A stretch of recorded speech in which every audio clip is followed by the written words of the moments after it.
پھر کچھ لوگ ہوتے ہیں کہ مطلب وہ بہت زیادہ دین کی طرف ہوتے ہیں، مطلب بہت اللہ تعالیٰ کے نام لیوا ہوتے ہیں، لیکن ان کو دین کا یہ تصور نہیں پتا ہوتا کہ جہاد کا اور دین ایز اے سسٹم اور یہ ساری چیزیں. ہوں۔ تو سمجھ نہیں آتی ہوتی کہ مطلب انہیں کیسے سمجھائے کہ یہ والی چیز جو ہے یہ فرض میں آتی ہے. جی بالکل، آپ کو یہ بتانا پڑے گا، ہمارے ہاں اصل میں یہ تصور ایلین ہے ہی نہیں، ایگزسٹ نہیں کرتا. بس ایک بندہ جو ہے دین پہ آ گیا، اس نے نماز روزہ شروع کر دیا اور کچھ دعوت دین کی تبلیغ شروع کر دی، تو بس یہاں تک ہی ہے ہمارے ہاں سوچ، اس سے آگے تو سوچ ہی نہیں ہے. لیکن اب آپ کو کلیئر ہو گیا ہوگا، قرآن کے یہاں تقریباً 20 دن ہو گئے ہیں ہمیں، 22 پارے ہم نے کر لیے ہیں. تھوڑا سا قرآن رہ گیا، مطلب میجر پارٹ تو قرآن کا ہم نے کور کر لیا. تو اس کے سامنے آپ کے یہ کتنی دفعہ یہ بات آئی ہے اور کتنی دفعہ بار بار دہرا کے اللہ تعالیٰ نے بیان کی ہے. تو یعنی اتنا بڑا چیپٹر جو قرآن کا ہے، اسے کیسے لوگ نظر انداز کر سکتے ہیں؟ ٹھیک ہے، اللہ تعالیٰ فرما رہے ہیں کہ اس کے بغیر نجات نہیں ہے، اس کے بغیر ایمان کی تصدیق نہیں ہو سکتی، اس کے بغیر ہدایت نہیں مل سکتی. یہ ساری باتیں بڑی تفصیل سے ابھی تک آ چکی. تو آپ کو سمجھانا ہوگا انہیں کہ بھئی قرآن کے اندر یہ بھی ایک بہت بڑا تقاضا ہے، اس کو سمجھو. حق و مارکہ حق و باطل میں اس وقت آپ کو حق کے لیے کھڑا ہونا ہے، اپنا مال لگانا ہے، اپنی جان لگانی ہے. یہ دو چیزیں سیکریفائس کیے بغیر جنت نہیں ملے گی. لیکن اب بتایا نا، آج کا جو معاملہ ہے، آج تو یہ ہے کہ اس کا شعور ہی نہیں ہے کہ یہ بھی کوئی کام کرنے والا ہے. مال خرچ کرنے سے مراد یہاں لی جاتی ہے کہ غریبوں کو جو ہے کھانا کھلا دینا، جو ہے یہ جو رفع عامہ کے کام کر دینا، بس یہاں تک ہی مال خرچ کرنے کا کانسیپٹ ہے. جان کھپانا تو خیر سرے سے ہے ہی نہیں، وہ تو مطلب ہے ہی، مطلب چند لوگوں کا کام ہے کہ وہ ریاست کرے یا جو بھی کرے، مطلب اس طرح کا کانسیپٹ ہے کہ ہمارے اوپر تو یہ ذمہ داری نہیں ہے. جبکہ حق و باطل کا یہ جو مارکہ ہے، اس کے اندر ہماری یہ ذمہ داری ہے اور ہمیں اس کو ادا کرنا ہے. ٹھیک ہو سر گیا؟ ایک دفعہ پوچھا تھا، مطلب پوچھا تھا کہ ہم کہاں سے شروع کریں، مطلب دین کا کام کرنے کے لیے، کیونکہ کافی دیر سے مطلب یہ چیز سوچ رہے ہیں کہ دین کا کام شروع کرنا ہے، دین کو غالب کرنے کے لیے ہم نے اپنے کردار ادا کرنا ہے، لیکن شروع کہاں سے کریں؟ دیکھیں اس میں جو ڈسکشن اس پہ انشاءاللہ ہم کریں گے. اس کے حوالے سے اگر آپ نے میتھڈالوجی والے لیکچرز اگر آپ دیکھنے کا اتفاق ہوا ہے آپ کو، جو ہم نے کورس لانچ کیا تھا، رائٹ میتھڈالوجی فار اقامت دین.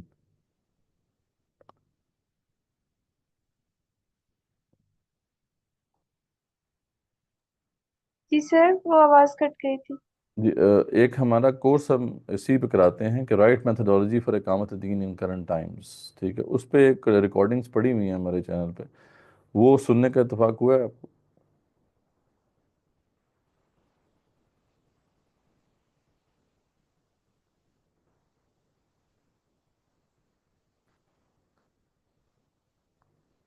مطلب اگر وہ سننے کا اتفاق نہیں ہوا تو وہ ضرور ایک دفعہ سنیں یا ان کو اٹینڈ کریں، پھر ہم ڈسکس بھی کریں گے انشاءاللہ. دیکھیں ہمیں فگر آؤٹ کرنا ہے کہ آپ کا اسکل سیٹ کیا ہے، آپ کا انٹرسٹ سیٹ کیا ہے، اور اس پورے جو فریم ورک میں آپ کہاں پہ جو ہے نا کنٹریبیوٹ کر سکتی ہیں. تو یہ انشاءاللہ فگر آؤٹ جب ہم کر لیں گے تو اس کے بعد پھر آپ کے پاس کلیئر پاتھ ہوگا کہ ٹھیک ہے اس طرف ہم نے آگے بڑھنا ہے. تو یہ کرنا بہت ضروری ہے، کیونکہ یہ اس کی بڑی ڈائمینشنز ہیں اس کام کی. بہت بڑا کام ہے نا، کیونکہ یہ تو اتنا بڑا کام ہے کہ اس کے اندر بہت سارے کام آ جاتے ہیں. تو اس کے لیے جو روڈ میپ ہے وہ تو ہم نے ڈیفائن کیا ہے، لیکن یہ ہے کہ اس میں آپ کی پلیس کیا ہے، آپ کس طرح کنٹریبیوٹ کر سکتی ہیں، یہ اس کو فگر آؤٹ کرنا بہت ضروری ہے. انشاءاللہ جب یہ فگر آؤٹ ہو جائے گا تو پھر آپ کے لیے بڑے کلیئرٹی کے ساتھ آپ کو نظر آئے گا کہ یہ چیز کرنی ہے.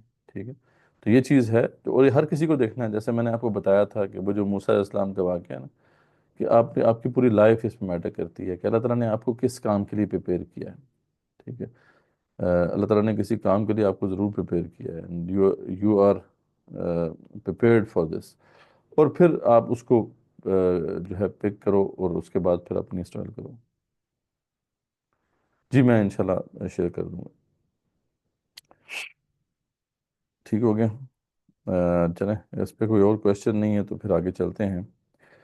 اس کا کلائمیکس ابھی آنا ہے، ابھی آگے جا کے جو ہے اللہ تعالیٰ اس بات کو ایک اور انداز میں بھی پیش کریں گے. تو خیر اللہ تعالیٰ نے دیکھا، آپ نے دیکھا ہوگا تاریخ میں جب ہم نے پڑھی ہے قرآن مجید میں جو تاریخ انبیاء پڑھی ہے، اس میں ہم نے دیکھا کہ جو بڑے بڑے مارکے ہوئے جس کے اندر بالکل یعنی ہلا دیے گئے مومنین، تو اللہ تعالیٰ نے وہ جنگ ہونے ہی نہیں دی، مطلب اللہ خود ہی کافی ہو گیا، ٹھیک ہے؟ جیسے آپ نے دیکھا طالوت اور جالوت کا بڑا زبردست مارکا تھا، اور لوگ بہت کم تھے یہ، اور دوسری طرف جو تھے مطلب قوم جبارین سے ان کا مقابلہ تھا، لیکن جب وہ کھڑے ہوئے تو اللہ تعالیٰ نے بغیر لڑے ہی فتح دے دی، وہ داؤد علیہ السلام نے جالوت کو مار دیا۔ تو اس طریقے سے آپ دیکھتے ہیں کہ یہاں پہ بھی ہوا غزوہ احزاب میں، اللہ خود فرماتے ہیں کہ اللہ تعالیٰ نے کافروں کو غصے میں بھرے ہوئے واپس چھوڑ دیا، واپس لوٹا دیا، اور انہیں کچھ بھی فائدہ نہیں ہوا، اور جنگ میں اللہ تعالیٰ خود ہی مومنوں کے لیے کافی ہو گیا، بغیر لڑائی کیے ہی مسلمان جو ہے سرخرو ہوئے۔ یہی معاملہ غزوہ تبوک میں نظر آتا ہے، جو بہت بڑا امتحان تھا، اس میں بھی جو ہے کیسر مقابلے میں آیا ہی نہیں۔ تو یہ مطلب اللہ تعالیٰ امتحان دیتے ہیں بڑا زبردست طریقے سے، لیکن پھر اللہ تعالیٰ مومنین کی مدد بھی کرتے ہیں۔ تو اور جو اللہ کے ساتھ کھڑا ہوگا، بائی دا وے، جو اللہ کے ساتھ کھڑا نہیں ہوگا تو پھر اس کو خوب مار پڑے گی یہاں پہ۔ تو یہ ہم نے دیکھا کہ یہاں پہ بھی ہوا، اور اللہ تعالیٰ نے اس کا ذکر بھی فرمایا۔ پھر اللہ فرماتے ہیں کہ جن اہل کتاب نے ان سے ساز باز کی تھی ان کے ساتھ بھی ہم نے جو ہے معاملہ چکا دیا۔ تو اللہ تعالیٰ جو ہے فرماتے ہیں کہ اللہ تعالیٰ نے ان کے قلعوں سے نکال دیا ان کو، ان کے دلوں میں بھی روب ڈال دیا، تاکہ ان کے ایک گروہ کو تو تم قتل کر رہے ہو اور ایک گروہ کو قیدی بنا رہے ہو، ٹھیک ہے؟ اور یہ بنو قریظہ کے ساتھ جو جنگ ہے، اسی اگلے دن جس دن جو ہے مسلمانوں کو پتہ چلا کہ لشکر واپس چلے گئے ہیں، آپ ابھی زرہ رکھنے کے لیے وہ گھر واپس آئے، تو جبرائیل علیہ السلام آئے اور انہوں نے کہا کہ آپ نے زرہ اتاری ہے، ہم نے نہیں اتاری، اللہ کا حکم ہے، چلیے آگے، ابھی ان کو جو ہے نا ان کا کام تمام کرنا ہے۔ تو بنو قریظہ کی طرف آپ صلی اللہ علیہ وسلم نے پہلے ایک لشکر بھیجا جس میں حضرت علی جو ہے اس کو لیڈ کر رہے تھے، لیکن وہ الٹیمیٹم جو انہوں نے دیا بنو قریظہ کو، انہوں نے نہیں مانا، اور ان کو گالیاں بھی دیں اور پتھراؤ بھی کیا ان کے اوپر۔ پھر جب پورا لشکر وہاں پہ پہنچ گیا رسول اکرم صلی اللہ علیہ وسلم کا، تو چند دن کے بعد ان کو ہتھیار ڈالنے پڑے، اور اس شرط پہ انہوں نے جو ہے ہار مان لی کہ سعد بن معاذ ان کا جو فیصلہ کریں گے انہیں قبول ہوگا، کیونکہ سعد بن معاذ سے ان کے اچھے تعلقات تھے سابقہ ادوار میں۔ تو سعد بن معاذ نے لیکن ایسا فیصلہ دیا کہ وہ ان کے وہم و گمان میں بھی نہیں تھا۔ سعد بن معاذ نے کہا کہ جتنے بھی ان کے لڑنے والے مرد ہیں سب کو قتل کر دو، اور باقی بیوی بچے جو ہیں ان کو جو ہے اپنے پاس رکھو۔ تو اس طریقے سے یعنی عورتیں اور بچے جو ہیں ان کے وہ اور بوڑھے جو ہیں ان کو چھوڑ دو، باقی سب کو جو ہے قتل کر دو۔ تو یہ جو فیصلہ جب انہوں نے کیا تو رسول اکرم صلی اللہ علیہ وسلم نے پھر اس کی تحسین فرمائی کہ اللہ کا بھی یہی فیصلہ تھا۔ تو اس طریقے سے ان کا معاملہ ختم ہوا، اور اللہ فرماتے ہیں اس نے تمہیں ان کی زمینوں کا، ان کے گھر بار کا، ان کے مال کا وارث کر دیا، اور زمین کا بھی جس کو تمہارے قدموں نے نہیں روندا، اللہ تعالیٰ ہر چیز پر قادر ہے۔ تو اس طریقے سے اللہ تعالیٰ نے یہ جو ہے یہ قریب کی فتح بھی عطا کر دی۔ یہ چیپٹر یہاں پہ کلوز ہوتا ہے، اس کا ایک پارٹ رہتا ہے وہ اینڈ میں آئے گا سورہ احزاب میں۔ اس کے بعد پھر کچھ انسٹرکشن جو تھیں رسول اللہ علیہ وسلم کی گھریلو زندگی سے متعلق تھیں، جس میں خاص طور پہ امہات نے غزوہ احزاب کے بعد جب کچھ مال غنیمت آیا تو اس پہ نان نفقہ بڑھانے کی فرمائش کی، ٹھیک ہے؟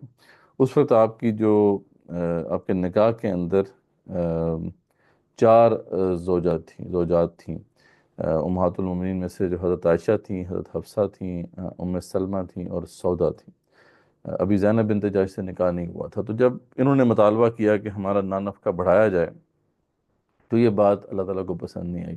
رسول اکرم صلی اللہ علیہ وسلم بھی بڑے اس پہ جو ہے ناراض ہوئے، کیونکہ آپ کے پاس تو اتنا مال ہوتا نہیں تھا کہ ایکسٹرا جو ہے مال ان کے ساتھ کمٹ کیا جائے۔ تو اس پہ جو اللہ تعالیٰ نے پھر سختی سے جو ہے گرفت فرمائی امہات کی کہ اگر تم دنیاوی معلومات چاہتی ہو تو ٹھیک ہے، پھر رسول پاک صلی اللہ علیہ وسلم کے ساتھ نہیں رہ سکتی، تمہیں علیحدہ ہونا ہوگا۔ رسول اکرم صلی اللہ علیہ وسلم سے صاف کہہ دیا ہے کہ آپ ان کو یہ آپشن رکھتے ہیں ان کے سامنے کہ اگر تم نے میرے ساتھ چلنا ہے تو پھر یہ والی چیز جو ہے یہ نہیں چلے گی، ٹھیک ہے؟ معلومات یہاں نہیں ملے گا، یہاں تو قربانیاں ہیں۔ تو ہاں، جو یہاں پر چاہتی ہے کہ وہ معلومات چاہیے جس کو، تو ٹھیک ہے، وہ پھر رسول اللہ صلی اللہ علیہ وسلم ان کو جو ہے اختیار دیتے ہیں کہ وہ چاہیں تو خود ہی علیحدہ ہو جائیں۔ اسے تخییر کہتے ہیں، یہ امت مسلمہ میں بھی رائج ہے۔ مطلب آپ بیوی سے کہہ دو کہ بھئی تمہاری مرضی ہے کہ چاہو تو نکاح میں رہو، چاہو نہ رہو، تو یہ آپ نے اختیار دے دیا بیوی کو ایک طرح سے کہ وہ اب علیحدہ ہو سکتی ہے۔ تو اس کے بھی کچھ آداب ہیں، اس کو خیر ہم ابھی ٹچ نہیں کریں گے۔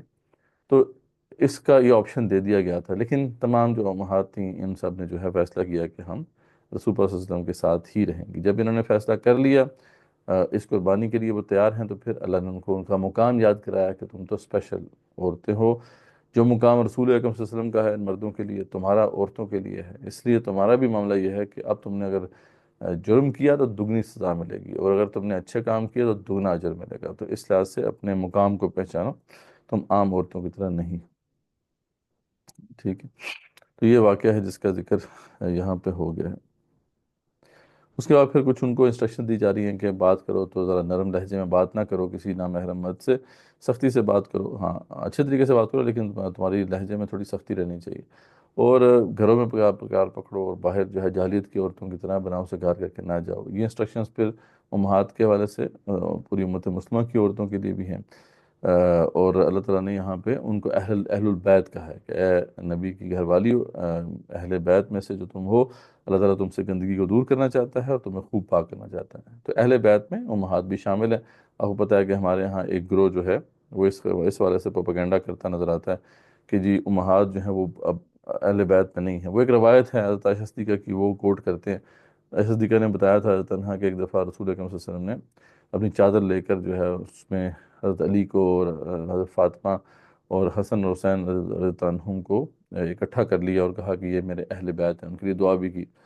تو اس پہ اب یہاں تک تو یہ واقعہ پیش کرتے ہیں یہ گروہ جو ہے، یہ والے حدیث یہاں تک تو پیش کرتے ہیں، لیکن اگلا والا پارٹ نہیں پیش کرتے جس میں حضرت عائشہ نے فرمایا تھا کہ رسول اللہ میں بھی تو ہوں۔ تو آپ نے ان سے کہا عائشہ صدیقہ سے حضرت عنہا کہ تم رہنے تو تم تو ہو ہی نا، تمہارا تو مسئلہ نہیں ہے، مسئلہ ان کا ہے، تو ان کو میں نے اہل بیت میں جو ہے شامل کر لیا ہے، یا اس کی میں نے کنفرمیشن دے دی ہے تاکہ سب ان کو سمجھ لیں۔ تو یہ بیسیکلی وہ واقعہ ہے، پورا پیش نہیں کرتے اور اس سے پھر فتنہ کھڑا کرتے اور مہات کو گالیاں بھی دیتے ہیں، پتہ ہے آپ کو۔ تو ایسی کوئی بنیاد جو ہے نہیں ہے، حدیث کے اندر بڑی تفصیل ہے اس کے اندر، اور یہ قرآن مجید بھی اس پہ گواہ ہے کہ آپ یہ جتنی بھی امہات ہیں وہ اہل بیت میں سے ہیں۔ اس کے بعد پھر جو ہے ایک بڑی انٹرسٹنگ واقعہ ہوا کہ حضرت ام سلمہ حضرت عنہا اور کچھ اور صحابیات جو تھیں، انہوں نے جو ہے رسول اللہ صلی اللہ علیہ وسلم کے پاس آ کے اللہ سے گلہ کیا کہ رسول اللہ صلی اللہ علیہ وسلم ہمارا جو ہے نا گلہ ہے اللہ سے، کہ اللہ تعالیٰ جب بھی قرآن میں خطاب کرتے ہیں تو مردوں سے خطاب کرتے ہیں، ہم سے خطاب نہیں کرتے۔ تو اللہ تعالیٰ نے پھر جو ہے یہ آیت نازل کی، بے شک مسلمان مرد و مسلمان عورتیں، مومن مرد اور مومن عورتیں، فرما برداری کرنے والے مرد اور عورتیں، اور نیک مرد اور عورتیں، صبر کرنے والے مرد اور عورتیں، یہ سارا اس طرح کر کے نا خطاب کیا، یعنی ان کی دل جمی کے لیے کہ ایسی بات نہیں ہے۔ اصل بات یہ ہے کہ جو بھی احکامات ہیں وہ عورتوں کے لیے بھی ہیں، لیکن وہ حیا کا تصور جو ہے اس کے حوالے سے غالباً جو ہے چیز ہے کہ اللہ تعالیٰ عورتوں سے اس طرح براہ راست خطاب نہیں کرتے، لیکن اس آیت میں اللہ تعالیٰ نے یہ گلہ دور کیا، تو یہ بھی ایک انٹرسٹنگ آیت ہے۔ گھر میں قرار پکڑنے والی جو انسٹرکشنز ہیں اس میں ابو بکر البزار جو ہیں ان کی ایک روایت ہے، وہ پیش کرتے ہیں، وہ کہتے ہیں کہ اس پرسن سے عورتوں نے پوچھا کہ مرد تو جہاد کرتے ہیں اور بڑے کام کرتے ہیں، ان کو تو بڑا اجر ملے گا، تو ہمیں کیا ملے گا؟ تو اس پہ آپ سے فرمایا کہ تم میں جو گھر میں قرار پکڑے گی وہ اس اجر کو پا لے گی۔ تو عورت کا زیادہ بہتر یہ ہے گھر میں رہے، بالضرورت اگر جانا پڑے تو وہ جا سکتی ہے، جیسے آج کل بہت سی ضرورت پڑ سکتی ہیں عورتوں کو، حرام نہیں ہے، لیکن اس کے لیے بہتر کیا ہے اگر پوچھا جائے گا تو بہتر اس کا گھر ہی ہے۔ وہاں پہ رہتے ہوئے وہ بہت کچھ کر سکتی ہے، اسے کرنا چاہیے۔ مطلب اس اس حوالے سے حلال و حرام کا مسئلہ یہاں پہ ڈسکشن میں نہیں ہے کہ کیا یہ جائز ہے یا نہیں ہے عورت کا باہر نکلنا، بالکل جائز ہے، جا سکتی ہے عورت، ضرورت پڑنے پر وہ بہت سے کام کر سکتی ہے باہر کے، لیکن اس کے لیے بہتر کیا ہے یہ یہاں پر واضح ہو گیا۔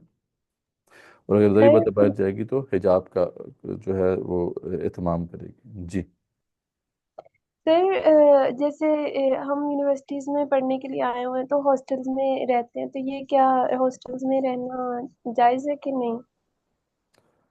ہاں، یہ اب کافی جیسے کہتے ہیں نا کہ ایک معاملہ ایسا ہے کہ جس میں آ، کیونکہ قرآن نے جو دین کا جو مزاج تھا وہ تو یہی تھا کہ محرم کے ساتھ ہی عورت ٹریول کرے، ٹھیک ہے، اسپیشلی ایسا ٹریول جہاں پہ ایک دن کی مسافت سے زیادہ ہو یا 3 دن کی مسافت سے زیادہ ہو، یہ ڈفرینٹ ہیں، تو وہ محرم کے ساتھ ہی اسے ہونا چاہیے، کیونکہ اگر وہ محرم نہیں ہے تو اس کی پروٹیکشن نہیں ہے۔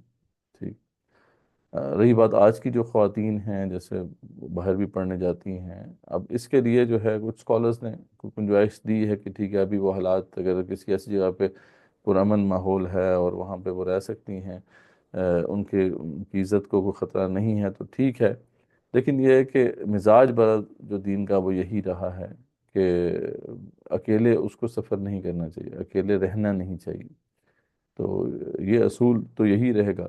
باقی مجبوری اپنی جگہ پہ ہے، وہ بالکل آج کے دور کی ایک مجبوریاں ہیں، لیکن جو اصول ہے جو رہا ہے امت مسلمہ میں وہ یہی ہے کہ محرم کے ساتھ ہی وہ ٹریول کرے، اور محرم کے ساتھ ہی وہ سٹے کرے کہیں اگر اس نے سٹے کرنا ہے۔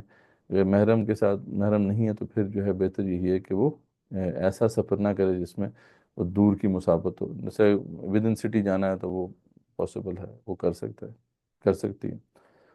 جیسے میں نے بتایا کہ کچھ اسکالرز جو ہیں انہوں نے اس پہ بات کی ہے کہ ٹھیک ہے جہاں پہ اس طرح کی سچویشن ہو، ضرورت کے لیے پڑھنے کے لیے جانا ہو تو پھر گنجائش نکالی ہے، لیکن بہرحال یہ ایک ایسا معاملہ ہے جسے ہم کہتے ہیں کہ بہتر یہی ہے کہ وہی جو ہمارا اوریجنل سٹینس ہے دین کا رہا ہے اور وہی صحیح سٹینس ہے، یعنی یہ سٹینس جو ہے گنجائش پیدا کرنے کی بات ہے۔ آج کل بہت سی گنجائشیں اور بھی پیدا کی گئی ہیں، بعض لوگ اس پہ آرگیو کرتے ہیں کہ ان ریکوائرمنٹس کو مد نظر رکھ کے یہ گنجائش بنتی ہے، لیکن بہرحال جو بہتر اوپینین ہوگا وہ وہی ہوگا جو کہ پہلے سے چلا آ رہا ہے امت کے اندر، جس کو انڈورسمنٹ ملی ہے پوری امت کے اندر۔ ٹھیک ہے،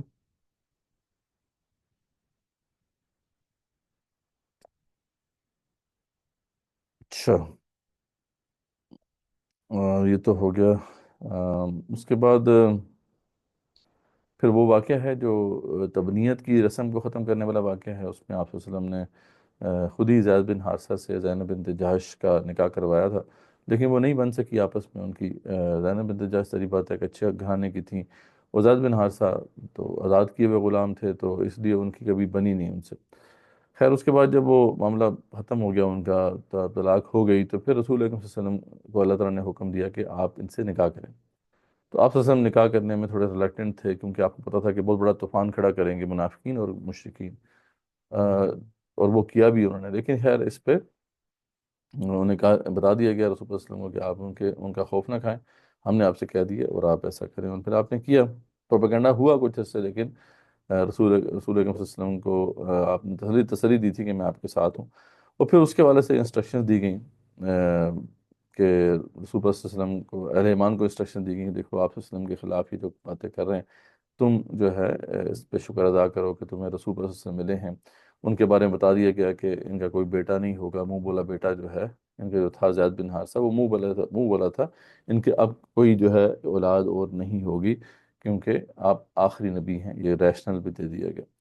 اور مسلمانوں سے کہا گیا کہ تم اللہ کا شکر بھی ادا کرو اس پہ کہ تمہیں رسول پاک صلی اللہ علیہ وسلم جیسی نعمت ملی ہے، اور ان کے لیے درود و سلام بھیجا کرو ان کو، ٹھیک ہے، تاکہ وہ جو منافقین کا جو پروپیگنڈا ہے وہ زائل ہو سکے۔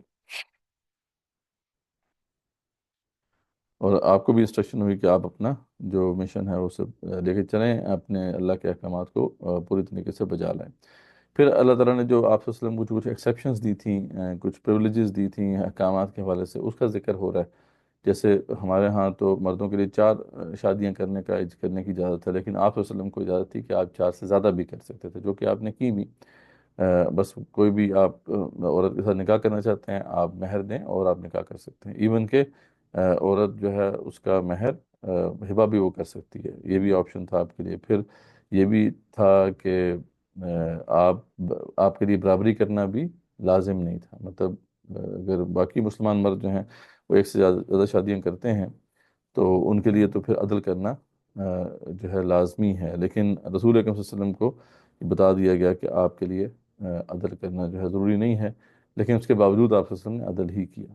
بہتر آپ نے اللہ تعالیٰ نے بتا دیا تھا کہ بہتر یہ ہے کہ آپ عدل کریں، لیکن اگر نہیں بھی کرتے تو آپ کے اوپر اس کی کوئی پکڑ نہیں ہوگی۔ تو یہ بھی ایک پریولیج تھی آپ کے لیے۔ آ، اس کے بعد جو ہے،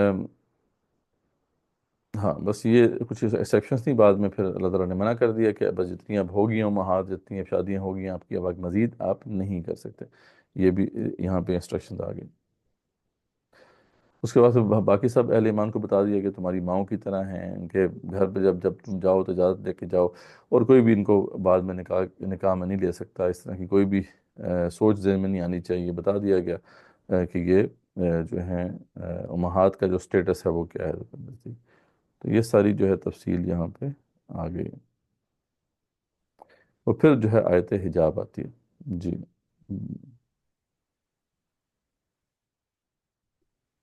جی یہ جو امہات المومنین کو جواب ملا تھا، یہ انہی کے لیے تھا کہ وہ انہوں نے مطالبہ کیا تھا، تو کہ اللہ کے رسول کی وہ بیویاں ہیں صلی اللہ علیہ وسلم، اور آپ کے حالات کیا تھے ہمیں پتہ ہے، تو اس لیے ان کو یہ کہا گیا کہ یہ اب جو ہے اس مشن پہ اب آگے اگر آپ نے جانا ہے تو آپ کا مقام اور سٹیٹس یہ ہے کہ آپ کو ایسا نہیں کرنا چاہیے۔ باقی تو خیر عورتیں جو ہیں ان کے لیے جائز ہے، مطالبہ کر سکتی ہیں کہ نان نفقہ بڑھایا جائے، لیکن اس کا اطلاق جو ہے وہ فرض کے درجے میں تو نہیں ہوگا، لیکن اس طرح ہو جائے گا کہ مطلب اگر کوئی دین کے حوالے سے آپ کسی کا خامن جو ہے وہ جدوجہد کر رہا ہے تو اس کو بھی خیال رکھنا چاہیے کہ زیادہ مطالبات نہ کرے، ٹھیک ہے، اور اس کو سمجھے کہ اس نے قربانی دی ہے، وہ ڈیڈیکیٹ کیا ہوا ہے اس نے اپنی لائف کو، تو وہ بھی اس کا خیال رکھے، تو یہ اس حد تک ایک مطلب مستحب چیز ضرور ہو جائے گی، ٹھیک ہے۔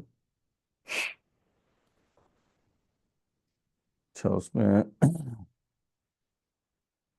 آیت پھر حجاب آ جاتی ہے، اس میں میں نے پہلے بھی بات آپ کے سامنے رکھ دی تھی، آیت حجاب کے بعد ہی وہ بات واقعہ افق ہوا تھا، اس میں حضرت عائشہ صدیقہ کی خود وضاحت اس پہ آ گئی ہے کہ حجاب کے قوانین جو نازل ہونے سے پہلے ہم چہرہ کھلا رکھتی تھیں، جب حجاب کا حکم آ گیا تو ہم چہرہ ڈھانپتی تھیں، اور جب انہوں نے وہ صفوان بن معطل کو محسوس کیا کہ وہ قریب ہیں تو انہوں نے اس وقت اپنا چہرہ ڈھانپ لیا، وہ باقاعدہ وہاں پہ یہ الفاظ ہیں کہ جو ہے میں نے اپنے چہرے کے اوپر جلباب ڈال دیا، یہی ذکر یہاں پہ ہے کہ جلباب کو اپنے اوپر ڈال دیں تاکہ جو ہے پہچانی جائیں۔ اس کے پیچھے ایک واقعہ بھی ہے، کچھ عورتوں کو تنگ کیا گیا تھا، جس کی وجہ سے پھر منافقین نے کچھ عورتوں کو تنگ کیا تھا، جس کی وجہ سے بتا دیا اللہ تعالیٰ نے کہ آپ اپنی پروٹیکشن کے لیے یہ کرو، اور یہ اب تمہارے لیے لازم ہے۔ تو اس کے بعد تو اس میں کوئی شک کی بات نہیں ہے کہ چہرے کا پردہ لازم ہے، عقل بھی اس کو تسلیم کرتی ہے، اور ویسے بھی یعنی یہ بات شریعت اسلامیہ میں بالکل واضح ہے۔ انفارچونیٹلی آج کچھ لوگوں نے اگین وہی گنجائش پیدا کرنے کی کوشش کی ہے، اب وہ یہ گنجائش پیدا کی جاتی ہے، یہ بڑے آگے پیچھے سے بس وہ ایک جو ہے نا گھما پھرا کے نکالی جاتی ہے، ورنہ کوئی اس کی دلیل نہیں ہے، کوئی ایسی حدیث ایسا واقعہ نہیں ہے جس میں چہرہ کھلا رکھنے کی دلیل مل سکے، ٹھیک ہے۔ سر آنکھیں مطلب کچھ لوگ کہتے ہیں کہ مطلب آنکھیں بھی نہیں نظر آنی چاہیے، آنکھیں بھی تقریباً ڈھکی ہونی چاہیے، تو مطلب نہیں آنکھوں وہ کا اتنا مسئلہ نہیں ہے، اصل میں رسول اکرم صلی اللہ علیہ وسلم کے زمانے میں جو صحابہ جس طریقے سے اس کو کیا کرتے تھے، یعنی اس کی ایک ایگزامپل جو ہے صحیح روایت میں موجود ہے، یہ جو ہے میں بتا دیتا ہوں آپ کو اس کا حوالہ، اس کا جو ہے حوالہ بیسیکلی یہ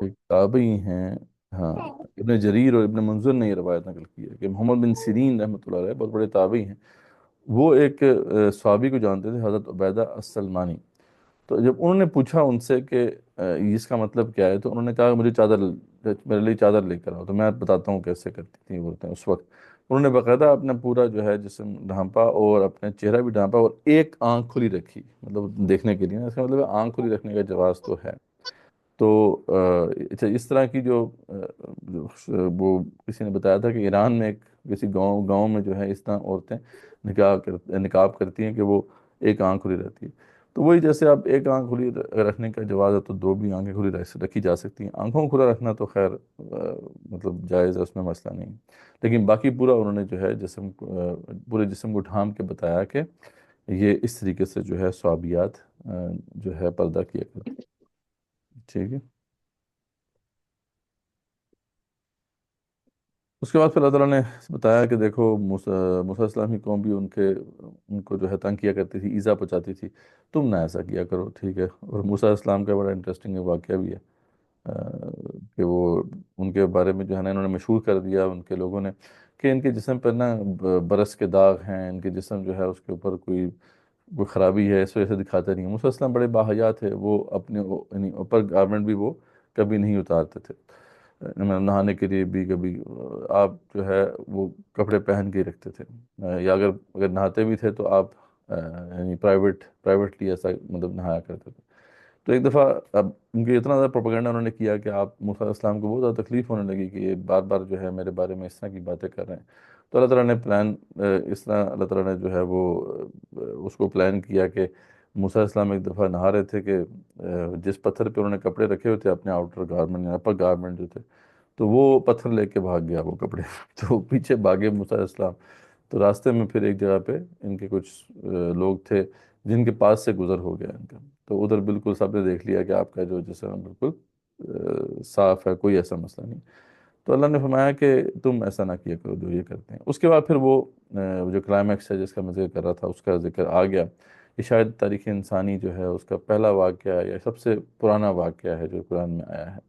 یہ اس سے بھی پہلے ہے، یعنی کسی آدم اور ابلیس سے بھی پہلے کا واقعہ ہے کہ جب امانت کو اللہ نے پیش کیا، انا عرضنا الامانۃ علی السماوات والارض والجبال فابین ان یحملنها واشفقن منها وحملها الانسان انه كان ظلوما جہولا.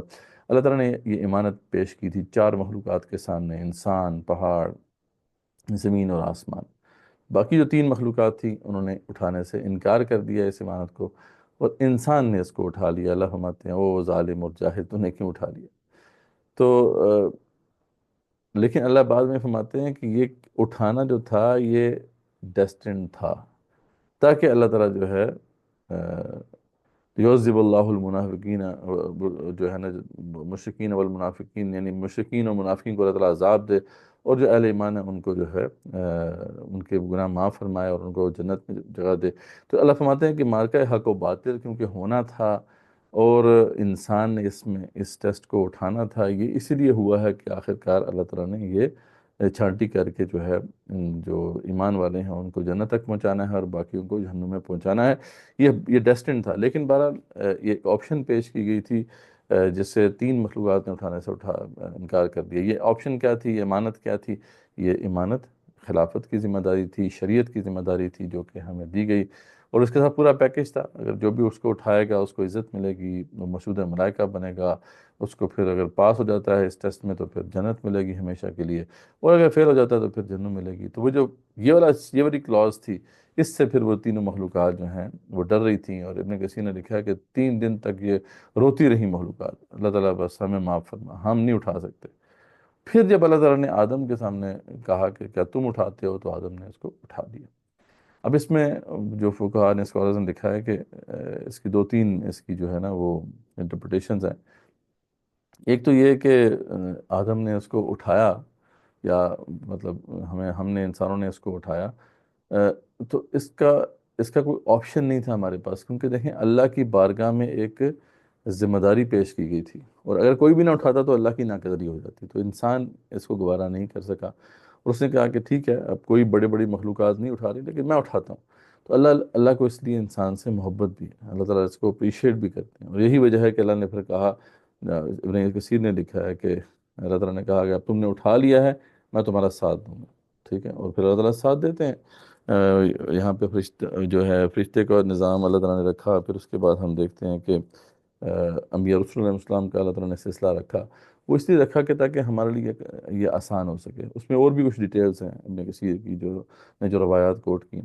تو لیکن یہ انٹرسٹنگ ایک معاملہ ہے، اور اس کا مطلب ہے کہ یہی حقیقت زندگی ہے. اب اسی میں ہم ہیں، یہی ہمارا ٹیسٹ ہے. مارکہ حق و باطل میں ہمیں کھڑا رہنا ہے اور ایمان کا ثبوت دینا ہے، تبھی جنت ملے گی.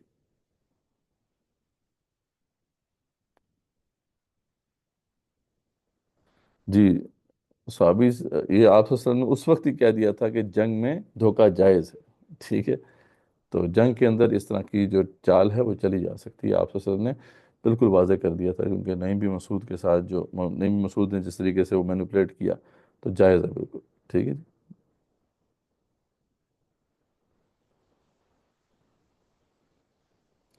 جی اللہ نے کہا، لیکن یہ انداز ہے اس سے پھر لوگ انٹرپریٹ کرتے ہیں کہ اللہ فرماتے ہیں انہو کان ظلوما جو اور ظالم جاہل تو نے اٹھا لیا. لیکن یہ ہے کہ یعنی اس بات کا تو ہمیں پتہ ہے نا کہ انسان اس کا کیپبل نہیں تھا، اس میں کمزوریاں تھیں، اور وہ بعد میں واضح بھی ہو گیا کہ انسانوں کی جو اکثریت ہے بہرحال وہ ناکام ہوگی اس امتحان میں. وہ تو اللہ تعالیٰ ہمیں واضح کرتے ہیں، وَلَقَدْ کیا ہے، أَضَلَّ مِنْكُمْ جِبِلًّا كَثِيرًا، اس نے تم میں سے اکثریت کو گمراہ کر کے چھوڑا. ٹھیک ہے، تو یہ تو ایک ٹریجڈی ہے، ہیومن ٹریجڈی، جس کو ہم اچھی طرح سے جانتے بھی ہیں. لیکن بہرحال اٹھانا بہرحال ضروری تھا. مطلب وہ کہا، یہ کہتے ہیں کہ اگر کوئی بھی نہ اٹھاتا تو یہ ناقدری ہو جاتی، اور انسان اس بات کا ادراک کرتا تھا، اس لیے اس نے اٹھا لیا، اور اس لیے پھر اللہ تعالیٰ نے اس کو سپورٹ بھی کیا. امانت جو ہے خلافت عرضی ہے، شریعت ہے. یہی وہ امانت تھی جو کہ دی گئی تھی، کہ اللہ کے احکامات کو جو ہے یہاں پہ نافذ کرنا. ٹھیک ہو گیا جی. تو یہ بہت امپورٹنٹ سورہ احزاب جو ہے کنکلوڈ ہوتی ہے. اس کے بعد پھر کچھ اور صورتوں کا سلسلہ شروع ہوتا ہے. سورہ سبا یہاں سے جو ہے اس کا آغاز ہے. سورہ سبا جو ہے یہ بھی تیسرے زمانے میں نازل ہوئی، اور شاید جو ہے اس سے بھی پہلے، یعنی 4 سے 6 نبی کے درمیان جو ہے یہ زمانہ ہے جس میں یہ صورت نازل ہوئی ہے. توحید، آخرت اور آپ صلی اللہ علیہ وسلم پر جو اعتراضات ہیں ان کے جواب دیے گئے ہیں، اور سمجھانے کا عنصر غالب ہے. اور مشرکین کو 2 مثالیں دی گئی ہیں. ایک تو داؤد اور سلیمان علیہ السلام جیسے نیک سرداروں کی، بادشاہوں کی، جو اللہ تعالیٰ کو جو ہے اللہ تعالیٰ کی عبادت کرتے تھے، اللہ کا شکر ادا کرتے تھے. اور دوسرا جو مثال دی گئی ہے وہ قوم سبا کے سرداروں کی، جو پہلے تو ٹھیک تھے لیکن بعد میں سرکش ہوئے اور پھر اللہ کے عذاب کے مستحق ٹھہرے. تو شروع میں تو وہی اللہ تعالیٰ کی قدرتوں کا بیان ہے. اللہ سے بتایا گیا کہ اللہ عالم الغیب ہے. منکرین کو جو ہے وعیدیں سنائی گئی ہیں. تو یہاں سے اس کا جو ہے وہ آغاز ہوتا ہے. اس کے بعد پھر داؤد اور سلیمان علیہ السلام کا ذکر ہے، جس میں جو ہے داؤد اور سلیمان علیہ السلام کی جو مختلف کرامات تھی، جو اللہ تعالیٰ نے ان کو معجزات عطا کیے تھے، اس کا ذکر ہے. کہ داؤد علیہ السلام جب تسبیح کرتے تھے تو پہاڑ بھی ساتھ ان کے تسبیح کرتے تھے، اور جو ہے پرندے بھی وہ ان کے ساتھ تسبیح کرتے تھے. اس کے بعد پھر ان کو اللہ تعالیٰ نے لوہا جو ہے ان کے کنٹرول میں کر دیا تھا، اور لوہے کی زریں بناتے تھے اور بڑی چیزیں بناتے تھے. تو یہ سارے اللہ نے فرمایا کہ ہمارا فضل تھا ان کے لیے. پھر سلیمان علیہ السلام کے ہاتھ میں پوری کی پوری ہوائیں تھیں، جس طرح ان کو حکم دیتے تھے وہ چلتی تھیں. اور اسی وجہ سے آپ کا جو بحری بیڑا ہے وہ بہت بڑی بڑی مسافت جو ہے وہ بڑے کم ٹائم میں کر لیا کرتا تھا. پھر اللہ تعالیٰ فرماتے ہیں کہ تانبے کا ایک چشمہ بھی اللہ تعالیٰ نے ان کے لیے بہا دیا تھا. تانبے سے بہت ساری چیزیں بناتے تھے. وہ جنات کو اللہ تعالیٰ نے ان کے تابع کر دیا تھا. تو بہت سے کام کرتے تھے جنات جو ہیں ان کے لیے. بڑی بڑی چیزیں بناتے تھے، بڑے بڑے قلعے بناتے تھے، مجسمے بناتے تھے، حوض بناتے تھے، اور دیگیں بناتے تھے. سب کا ذکر ہے. لگتا ہے وہ دیگیں جو پکتی ہوں گی، کھانا کھانا بنتا ہوگا، کوئی شاید ویلفیئر کا نظام ہو سلیمان علیہ السلام کے زمانے میں، کہ سب کو فری کھانا ملتا ہو، اللہ عالم. تو یہ بہت سے کام کرتے تھے جنات. اب ان کا ایک واقعہ ہے، موت کے قریب کا واقعہ ہے، جس کو یہاں پہ نقل کیا گیا ہے. کہ جب آپ آخری اپنی زندگی میں اپنے مطلب یہ ہے کہ آخری وقت میں پہنچ کے، تو سلیمان علیہ السلام جو ہیں انہوں نے آخری دفعہ چاہا کہ مرمت کرائی جائے، جو ہے نا ہیکل کیا، اس کی جو ہے تزئین کی جائے، اس کو ذرا جو ہے مطلب زیادہ اچھے طریقے سے اس کی تعمیر نو کی جائے. تو اب اس کے لیے انہوں نے جو ہے پلان بنا لیا. پلان بنا کے اب ان کے سارے ورکر جو تھے وہ جنات تھے، جنات کو دے دیا، جنات وہ کام کر رہے تھے. اب لیکن حضرت سلیمان علیہ السلام جو ہیں اس کے کمپلیٹ ہونے سے پہلے ہی فوت ہو گئے. ٹھیک ہے، اب یہ آپ تو فوت ہو گئے، لیکن اللہ تعالیٰ نے کچھ ایسا معاملہ کیا، بلکہ شاید مطلب سلیمان علیہ السلام نے بھی شعوری طور پہ ایسا کیا ہو، کہ انہوں نے ایک آبزرویٹری بنائی تھی جہاں سے وہ دیکھتے تھے سارے کام کو. کیونکہ اور تو کسی سے جنات قابو نہیں آتے تھے، صرف سلیمان علیہ السلام کے قابو آتے تھے. تو ان کا روب تھا. تو وہ ایک آبزرویٹری تھی جہاں سے وہ نظر آتے تھے دور سے کہ وہ کھڑے ہوئے ہیں. تو وہاں پہ وہ جب فوت ہو گئے تو وہ ٹیک لگائے ہوئے اس آبزرویٹری کی دیوار سے جو ہے کھڑے تھے، اور دور سے جو ہے لگ رہا تھا جیسے وہ زندہ ہیں. تو شیاطین اپنا کام کرتے رہے اور یہاں تک کہ انہوں نے کام کو کمپلیٹ کیا. جب وہ کمپلیٹ کر دیا انہوں نے، تو پھر جو ہے ایک دیمک اللہ نے بھیجی. وہ جو جس عصا کے سہارے وہ کھڑے تھے، اس عصا کو نیچے سے جو ہے اس نے کھا لیا، اور اس سے جو ہے وہ عصا ٹوٹا اور آپ نیچے گرے. اور پھر جنات کو پتہ چلا کہ مطلب سلیمان علیہ السلام دنیا سے جا چکے ہیں. اور وہ تو کافی عرصے سے جو ہے اس کا انتظار کر رہے تھے کہ کبھی موقع ملے مطلب کہ یہ جو ہے جس مشکل میں ہم ہیں ہمیں یہاں سے آزادی ملے، کیونکہ صرف سلیمان علیہ السلام ہی تھے جنہوں نے ان کو کنٹرول کیا ہوا تھا، تو ان کو موقع مل گیا. اب لیکن یہ ہے کہ وہ افسوس کر رہے تھے کہ کاش کہ پہلے ہمیں پتہ ہوتا کہ وہ تو فوت ہو چکے ہیں، ہم کدھر کام کرتے رہے. لیکن اس وقت تک وہ کام کمپلیٹ کر چکے تھے. تو پھر جو ہے ان کو پتہ چلا، تو اللہ تعالیٰ نے یہاں سے ہمیں سمجھایا کہ دیکھو اگر وہ علم غیب جانتے ہوتے ہیں نا جن، تو پھر ان کو پتہ چل جاتا کہ سلیمان علیہ السلام دنیا سے جا چکے ہیں. وہ علم غیب نہیں جانتے، وہ تمہاری طرح ہی ہیں. ہاں ٹھیک ہے، کیونکہ وہ ان کو وہاں سے ہمیں دیکھتے ہیں جہاں سے ہم نہیں دیکھ پاتے، تو کچھ باتیں ہماری وہ جان لیتے ہیں، لیکن وہ علم غیب ان کے پاس بھی نہیں. جیسا کہ جو ہے یہ کاہن وغیرہ جو ہے مشہور کرتے تھے، اور ہمارے ہاں بھی مشہور کرتے ہیں. تو یہ مسئلہ جو ہے کلیئر کر دیا اللہ تعالیٰ نے. سر، جی جی. آپ نے بتایا تھا کہ حضرت سلیمان کو بہت زیادہ ظالم اور جابر بادشاہ مطلب پورٹری کرتے ہیں. تو یہاں وہ پھر وہ ہیکل سلیمانی کے کیوں اتنے پیچھے پڑے ہوئے ہیں کہ وہ دوبارہ تعمیر کرنا چاہتے ہیں وہ ٹیمپل؟ ہیکل کو تو وہ کہتے ہیں نا کہ ہمارا وہ یہ کہ ہمارا قبلہ ہے اور وہ اس کی اہمیت ہے، اس لیے ہم نے اسے واپس دوبارہ تعمیر کرنا ہے. لیکن سلیمان علیہ السلام کے والے سے ان کا جو نظریہ ہے وہ اس طرح کا ہی ہے، کیونکہ ہیکل کا تعلق تو سلیمان علیہ السلام سے بھی سمجھ لیں کہ بڑا ہے نا، وسیع ہے. یعنی وہ ان کا ایک طرح سے قبلہ اول ہے جس میں بہت سے انبیاء جس کی طرف آئے. سلیمان علیہ السلام کی تو یہ حیثیت ہے کہ انہوں نے پھر اس کو جو ہے ڈیولپ کیا، مطلب اس جگہ کو بنایا اور اس کو جو ہے اس کی تزئین کی، اس کو ریفربش کیا. مطلب کافی جو ہے عرصے تک جو ہے وہ اس کو بڑھاتے چلے گئے، اور اس کا جو ہے ایک بہت بڑا ایریا جو ہے انہوں نے اس وہاں پہ وہ جو بلڈنگ تھی اس کو بلڈ کیا. لیکن وہ پہلے سے موجود تھا. داؤد علیہ السلام بھی ظاہر بات ہے اسی کے ساتھ ان کا تعلق رہا. پھر ہم دیکھتے ہیں کہ اس سے پہلے جو ہے یوشع بن نون کے بعد تو یہ سارا علاقہ انہی کے پاس رہا تھا.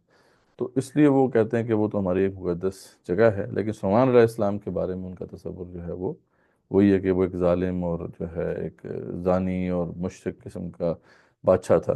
تو یہ انفارچونیٹ معاملہ ہے. جی جادو وغیرہ تو پہلے بھی سلسلہ ہوگا، لیکن جو ہے کہ سلیمان علیہ السلام کے زمانے میں سمجھنے کہ یہ پروٹوکولز طے ہو گئے نا. انٹریکشن بہت زیادہ تھا جن اور انسانوں کا، اور وہاں پہ شریر جنات اور انسانوں نے مل کے کچھ چیزیں طے کر لیں، اور وہ پھر ایک منظم چیز بن گئی. ٹھیک ہے، شاید اس سے پہلے بھی ہوگا، یقیناً ہوگا، لیکن اس طریقے سے منظم نہیں تھا جتنا پھر سلیمان علیہ السلام کے زمانے کے بعد ہوا. باقی واللہ اعلم. ٹھیک ہو گیا اس میں. پھر ایک بیچ میں آیا کہ وہ مجسمے بناتے تھے. تو مجسمے یہاں پہ واضح ہو جانا چاہیے کہ وہ زیرو مخلوقات کے مجسمے نہیں بناتے تھے. باقی یعنی چیزیں ہیں، درخت وغیرہ اس طرح کی چیزیں جو ہیں وہ تو چلو ٹھیک ہے، ان کے مجسمے تو بنائے جا سکتے ہیں. کیونکہ ان کے ہاں بھی ان کی شریعت میں بھی بالکل واضح ہے کہ جو زیرو مخلوقات ہیں بشمول انسان، ان کی کوئی بھی مورت نہیں بنائی جا سکتی.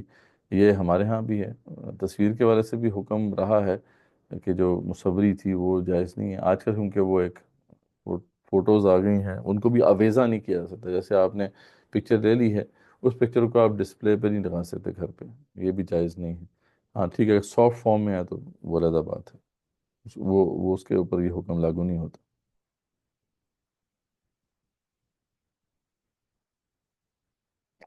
اس کے بعد قوم سبا کا ذکر ہے. میں نے قوم سبا کے حوالے سے پہلے بھی ذکر کیا تھا کہ بہت بڑی جنوبی عرب کی ایک قوم تھی. یمن کا جو ایریا ہے وہاں پہ ان کا سینٹرل مقام تھا. اور اس قوم کا بڑا ایک عروج رہا ہے 1100 BC سے لے کے پھر 100 عیسوی تک. تو یہ سمجھ لیں کہ وہ زمانہ ہے، یا 100 تقریباً BC تک، یعنی سمجھ لیں کہ 1100 سے 100 BC تک، یہ 1000 ایئرز ان کی بڑی بڑے شاندار ہیں. اس ان کے پاس بہت دولت تھی. ٹریڈ، دونوں قسم کی ٹریڈ جو تھی وہ اس کے یہ ماہر تھے. ایک تو لینڈ روٹ سے جو ٹریڈ ہوتی تھی اس پہ بھی انہوں نے بڑا بہترین نظام قائم کیا تھا۔ اس زمانے میں ہائی ویز کا کانسیپٹ نہیں تھا اس طریقے سے، لیکن انہوں نے ہائی ویز بنائی تھی۔ وہ جو بھی سامان آتا تھا ان کا یمن کے ڈاکس کے اوپر، چائنا سے اور انڈیا سے اور افریقہ سے جو بھی ہے وہ وہاں آتا تھا، اور وہاں سے پھر جو ہے لینڈ روٹس تھے، یعنی ایک جاتا تھا وہی جو ہے شام کی طرف، ایک مصر کی طرف، پھر عراق کی طرف، اس طرح ملٹیپل روٹس تھے۔ تو ان سب روٹس میں انہوں نے ہائی ویز بنائی تھیں، اور ہائی ویز اس طرح بنی تھیں کہ جگہ جگہ وقتاً یعنی کچھ فاصلے کے اوپر جو ہے چھوٹی چھوٹی بستیاں آباد تھیں۔ تو ان کا جو سفر تھا بڑا زبردست طریقے سے ہوتا تھا، بڑا سیف سفر ہوتا تھا، بڑی زبردست پلاننگ کیا کرتے تھے یہ، تو پلاننگ ان کی جو تھی اس لحاظ سے بڑی زبردست تھی۔ دوسرا یہ تھا کہ اس زمانے میں حالانکہ یہ تصور نہیں تھا، لیکن انہوں نے ڈیم بنایا تھا، اور اس ڈیم میں پانی، بارش کا پانی جمع ہوتا تھا، اور وہاں سے پھر جو ہے آبپاشی کا نظام بہت زبردست تھا۔ ہر طرف جو ہے وہ سمجھ لیں کہ درخت ہی درخت تھے، اور وہاں پہ خاص طور پہ ان کے پاس جو تھے وہ جو مہنگی لکڑیاں ہوتی ہیں اس کے درخت بہت تھے، امبر اور عود اور سندر، یہ ساری جو تھیں اس طرح کی جو ہیں لکڑیوں کے اس طرح کے جو جنگلات تھے وہ ان کے پاس تھے۔ تو بڑا گھنا جو ہے وہ جیسے جنگل تھا یا باغ تھا، ہر طرف ایسا لگتا تھا جو بھی ان کے پاس جاتا تھا۔ تو یہ دو چیزیں تھیں ان کے پاس، آبپاشی اور پھر اس کے بعد جو ہے زراعت جسے ہم کہہ سکتے ہیں، اور دوسرا جو ہے ان کا ٹریڈ۔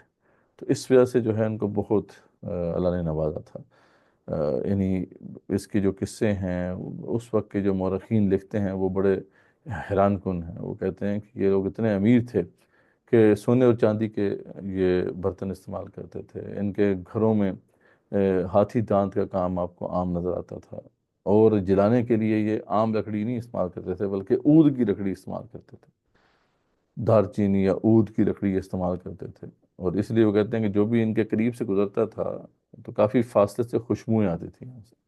تو یہ ان کا تھا۔ پھر اس زمانے میں انہوں نے اسکائی اسکریپر بھی بنایا تھا، ٹھیک، قصر غمدان کے نام سے، جو کہ جو ہے غالباً 36 مطلب منزلہ تھا، اور ہر منزل جو تھی وہ 10-12 فٹ کی تھی، کتنی تھی، یعنی اسکائی اسکریپر بنایا تھا، اور کافی اونچائی پہ بنایا تھا جیسے دور سے لوگ دیکھ سکتے تھے۔ تو بہت امیر، بہت اللہ تعالیٰ نے ان کو نوازا تھا۔ ان کی یہ پوری تاریخ یہاں بیان کی گئی ہے کہ انہوں نے جب اللہ کی نہیں مانی تو پھر ان کے اوپر عذاب آیا۔ سب سے پہلے تو ہم دیکھتے ہیں کہ ان کے اوپر جو زوال آنا شروع ہوا وہ 100 BC سے 300 عیسوی تک کا جو زمانہ ہے، اس میں تو سمجھ لیں کہ زوال کی شروعات ہو گئی تھیں، لیکن 300 عیسوی کے بعد جو ہے ان کا زوال شروع ہوتا ہے۔ اسپیشلی سب سے پہلے 450 عیسوی میں ان کا جو بند تھا، وہ جو انہوں نے ڈیم بنایا تھا، وہ ٹوٹ جاتا ہے، اور پھر اس کی وجہ سے ساری ان کی جو زراعت ہے وہ دھرم برہم ہو جاتی ہے۔ پھر اس کے بعد کے آنے والے وقتوں میں ٹریڈ بھی ان سے چھن گئی۔ تو یہ سارا واقعہ بڑی شان سے قرآن بیان کرتا ہے، اور جیسے بڑا میجسٹک انداز ہے، بالکل ایسا ہی جیسے کہ سورہ اسراء کے اندر جو ہے بنی اسرائیل کی تاریخ بیان کی گئی ہے، وہی کہ وَقَضَيْنَا إِلَىٰ بَنِي إِسْرَائِيلَ فِي الْكِتَابِ لَتُفْسِدُنَّ فِي الْأَرْضِ مَرَّتَيْنِ وَلَتَعْلُنَّ عُلُوًّا كَبِيرًا، جیسے جس شان سے وہاں پہ ان کی تاریخ بیان کی گئی، اس طریقے سے یہاں پہ بھی بڑی شان سے، مطلب اگین بعض قرہ جو ہوتے ہیں بڑی بڑی زبردست طریقے سے کچھ مقامات پڑھتے ہیں۔ کل جیسے میں نے محمد لوہیدن کا آپ کو سنایا تھا، کس کس نے سنا تھا کل؟ محمد لوہیدن کا، اور یہ مقام اگر آپ نے سنا ہو تو بتائیے کہ کیا آپ کے جو ہے تاثرات۔ جی، تو کیا تاثرات ہیں آپ کے جب اس مقام پہ محمد لوہیدن پہنچتے ہیں؟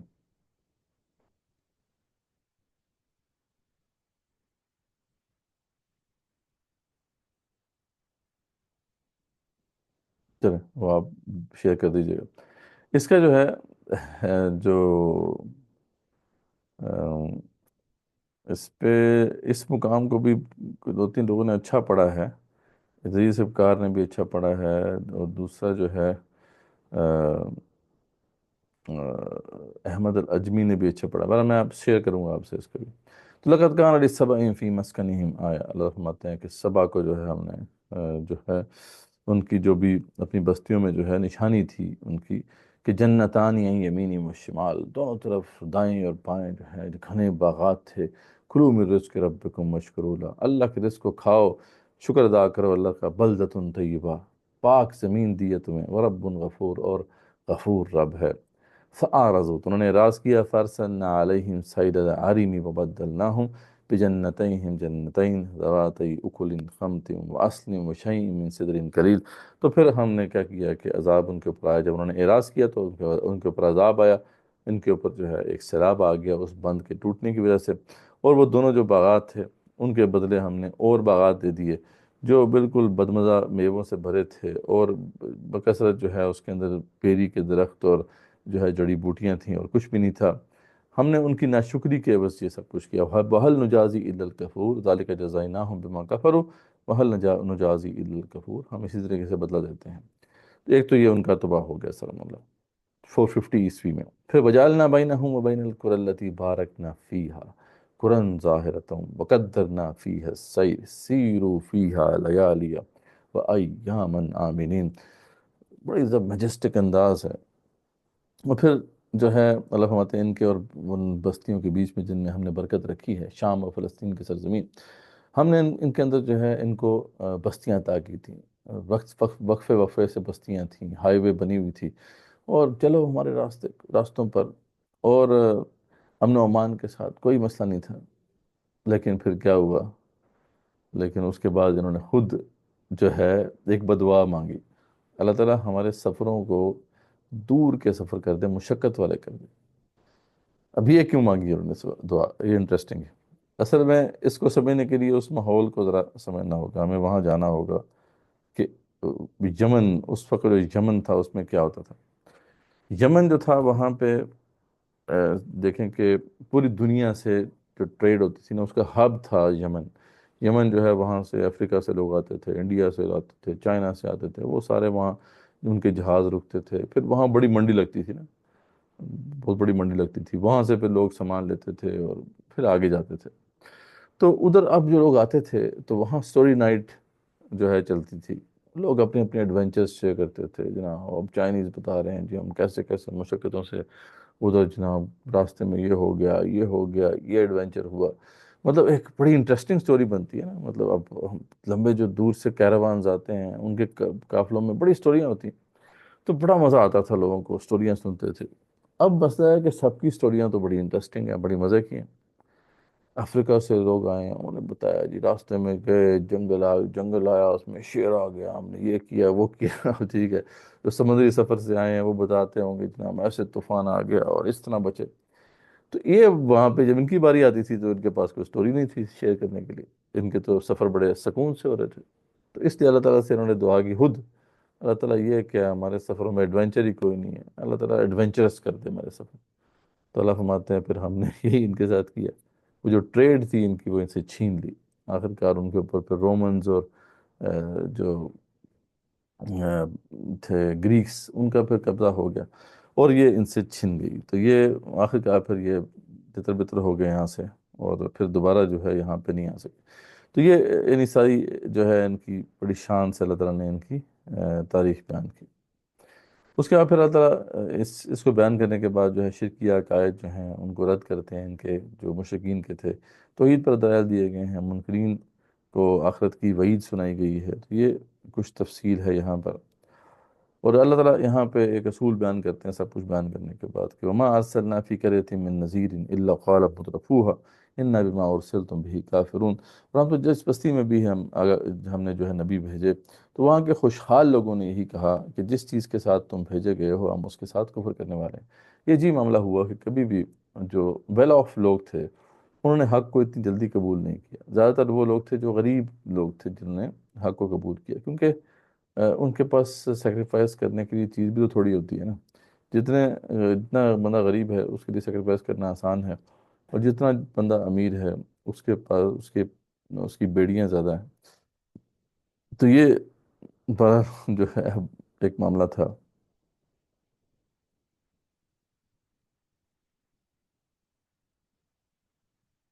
جی شام و فلسطین کی سرزمین کو اللہ نے بار بار کہا ہے نا، الذی بارکنا حول، کیونکہ انبیاء علیہ السلام کی سرزمین ہے، بہت سے انبیاء یہاں پہ آئے ہیں، اور آپ دیکھ لینا جتنے بھی انبیاء جن کا قرآن میں ذکر آتا ہے زیادہ تر تو وہیں پہ آئے ہیں، ٹھیک ہے۔ تو وہ اسپیشل جگہ ہے، اللہ تعالیٰ نے اس کو ایک تقدس دیا ہے، پھر وہاں پر قبلہ بھی ہے، دو ہی قبلے ہیں دنیا میں جو اللہ تعالیٰ کے گھر رہے ہیں، ایک مسجد حرام اور دوسرا جو ہے مسجد اقصی۔ تو یہ اللہ تعالیٰ نے اس لیے دو جو لینڈز ہیں ان کو بھی اللہ نے تقدس دیا ہے۔ ہم جزیرۃ العرب کے حوالے سے تقدس کی بات ہم دیکھ کے آ چکے ہیں پہلے سورہ توبہ کے اندر، تو یہ جو لینڈ ہے اس کا بھی تقدس ہے، ٹھیک ہے۔ اور اس لیے جو ہے ہم یہ کہتے ہیں نا کہ فلسطینی جو وہاں پہ ڈٹے ہوئے ہیں، وہ تو کہہ رہے ہیں نا ان کو نکال دیتے ہیں ہم یہاں سے، تو فلسطینی کیوں وہاں پہ کھڑے ہوئے ہیں؟ ٹھیک ہے، وہ چھوڑ کیوں نہیں دیتے؟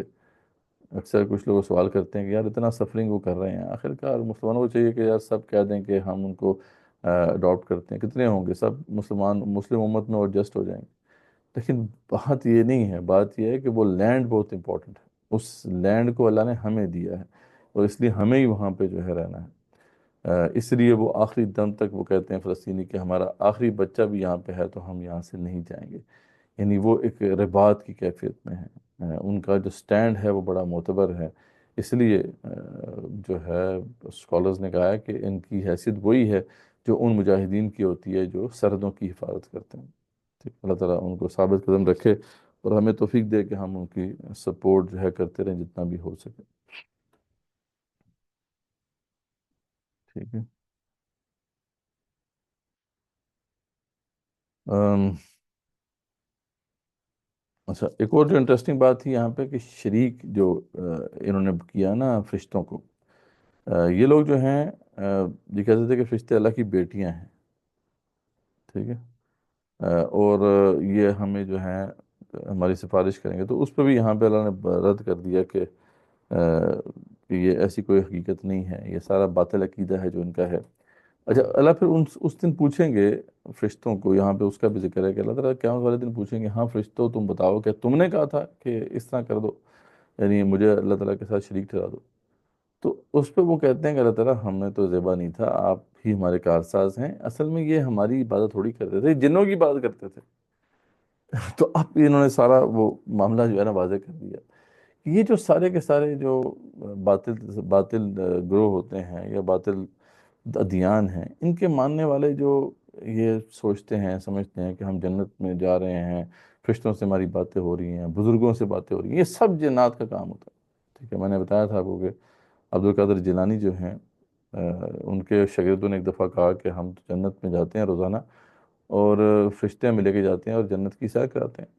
تو وہ سمجھ گئے کہ کیا مسئلہ ہے، انہوں نے کہا نیکسٹ ٹائم جب جانا تو لا حول ولا قوت الا باللہ پڑھنا۔ تو جب وہ گئے اور انہوں نے لا حول پڑھا تو دیکھا کہ سامنے جو ہے جنات کھڑے ہیں اور گندگی کا ڈھیر ہے۔ تو یہ جناب جنت اور جو ہے فرشتوں کی حقیقت ہے۔ تو یہاں پہ ایک فرشتہ نے کہا کہ یہ جنات کی پوجا کرتے تھے، تو یہ جن ہی ہوتا ہے، جہاں پہ بت پرستی ہو رہی ہے ہم پہلے بھی دیکھ چکے ہیں، وہ جنات کے پیچھے، جنات ہی ہوتے ہیں پیچھے، وہی جو ہے ان کے پیچھے ہوتے ہیں اس بت کے، جو کہ جو بھی اس کی پوجا کر رہا ہوتا ہے اس کو وہ کیفیات دیتے ہیں مختلف، یعنی اس کو فیل ہوتا ہے کہ یار میں کسی ڈیٹی کے ساتھ میرا کنیکشن بن رہا ہے، یہ ساری فیلنگز جو اس کے اوپر آتی ہیں جنات کی طرف سے آتی ہیں۔ اور یہی معاملہ ہمارے قبروں میں بھی ہے، یہ قبر پرستی جو ہو رہی ہوتی ہے ادھر بھی جو ان کو فیلنگز آ رہی ہوتی ہیں ادھر سے ہی آ رہی ہوتی ہیں، جنات سے ہی آ رہی ہوتی ہیں۔ تو اس لیے اس سے ہوشیار رہنا چاہیے۔ جی جی سر وہی ہے۔ جی جی الیگزینڈر دا گریٹ کے بارے میں بھی وہ ہماری میم نے یہی ایک سٹوری سنائی تھی کہ اس کی ماں اسے پتہ نہیں کہاں لے کر گئی تھی، تو وہ مطلب کسی ڈیٹی سے مل کے آیا تھا، تو وہ پھر یہی ہوگا۔ یہی ہے چنگیز خان کے بارے میں بھی آتا ہے کہ وہ کسی گاڈ کی پوجا کرتا تھا اور اس سے بڑی جناب اس پہ وہ وہاں سے کوئی وحی آئی تھی تو یہ بیسیکلی سارے جنات ہیں، یہ سارا کام کرتے ہیں، ٹھیک ہے۔ تو اس لیے جب اس طرح کے جو بھی مکاشفے ہوتے ہیں نا اس کو اسکروٹنائز کرنا چاہیے، کیونکہ جو ڈریم کا وہ ڈریم کی دنیا ہے، خوابوں کی دنیا ہے، اس میں بھی جنات کا تصرف ہے، اور جو بھی ہے علامہ اقبال رحمۃ اللہ فرماتے ہیں کہ مسٹک ایکسپیرینس ایک ویلڈ ایکسپیرینس ہے، اس میں کوئی شک نہیں ہے، مسٹک ایکسپیرینس ہو جائے یا آپ ریلیجس ایکسپیرینس کہہ لیں، اس کو اسپریچول ایکسپیرینس کہہ لیں، یہ سب ویلڈ ہیں، لیکن اسکروٹنائز تو کرو بھائی، جو اس کے انفارمیشن آ رہی ہے اس کو شریعت کے پیمانے پہ پرکھو کہ وہ صحیح ہے یا غلط، تو آنکھیں بند کر کے بس جو ہے وہ آگے چلا دینا۔ ہمارے ہاں تو ایسے ہی ہے نا کہ جناب فلاں بزرگ آئے تھے خواب میں، انہوں نے مجھے راستہ دکھایا، میں اس پہ چل رہا ہوں۔ اب تو رسول وسلم بھی جناب ایسے ہی عام لوگوں کے خوابوں میں آ جاتے ہیں جن کے کرتوت بھی کوئی نہیں نظر آتے کوئی ٹھیک ہوں، تو یہ بیسیکلی جنات ہی ہوتے ہیں، کوئی رسول پر وسلم نہیں آتے، کوئی فرشتے نہیں آتے، کوئی جو ہے نبی نہیں آتے، یہ سارے جنات ہی یہ سارا کام کرتے ہیں۔ تو یہاں پہ وہی ساری بات انہوں نے کھول دی۔ بلکہ آپ کو پتہ ہی ہے نا کہ جب لات منات عزا، جو تین پتنیاں تھیں نا ان کی، جو عزا تھی، جب اس کا بت توڑنے کے لیے آپ صلی اللہ علیہ وسلم نے خالد بن ولید کو بھیجا تھا۔ خالد بن ولید وہاں پہ گئے تو وہ اس کا جو بھی تھا بنا ہوا تھا، اس کو کاٹ ڈالا۔ وہ بیسیکلی وہ تنے تھے تین درختوں پر، جو ہے نا ایک ببول کے تین درختوں کے اوپر ایک بنا ہوا تھا، تنا سا بنا ہوا تھا، اور اس پہ کبا سا ڈالا ہوا تھا، تو یہ کہتے تھے کہ یہ عزا ہے۔ تو وہ جا کے انہوں نے اس کو کاٹ دیا، ٹھیک ہے، جڑ سے۔ تو جب واپس گئے تو حضرت حضور صلی اللہ علیہ وسلم نے فرمایا کہ ابھی تم نے نہیں اس کو مارا، جاؤ دوبارہ سے، ادھر ہی ہے۔ تو جب حضرت خالد مرید واپس گئے تو دیکھا کہ ایک ننگی عورت وہاں بیٹھی ہے جس کے بال بکھرے ہوئے ہیں اور اپنے سر پر مٹی ڈال رہی ہے۔ تو خالد بن ولید نے تلوار سے اس کو ذبح کر دی۔ تو بیسیکلی وہ بتنی وہی تھی، یہ جنی تھی کوئی، جس کو پھر خالد بن ولید نے جو ہے تلوار سے مارا۔ تو یہ ہمیشہ جنات ہی ہوتے ہیں۔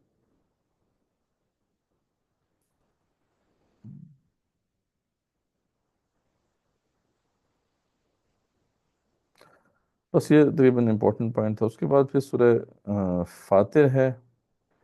سورہ فاتر بھی آغاز میں تو اللہ کی قدرتوں کا بیان ہے، اللہ تعالیٰ کی انسانوں کو نصیحت، بڑی خوبصورت۔ آپ نے کل جو ہم نے دیکھا تھا کہ حضرت لقمان کے حوالے سے جب نصائح کا ذکر ہوا تو اللہ تعالیٰ نے بھی ایک نصیحت کی ہمیں، یاد ہے کہ وہ نصیحت کیا تھی کل جو ہم نے پڑھی تھی؟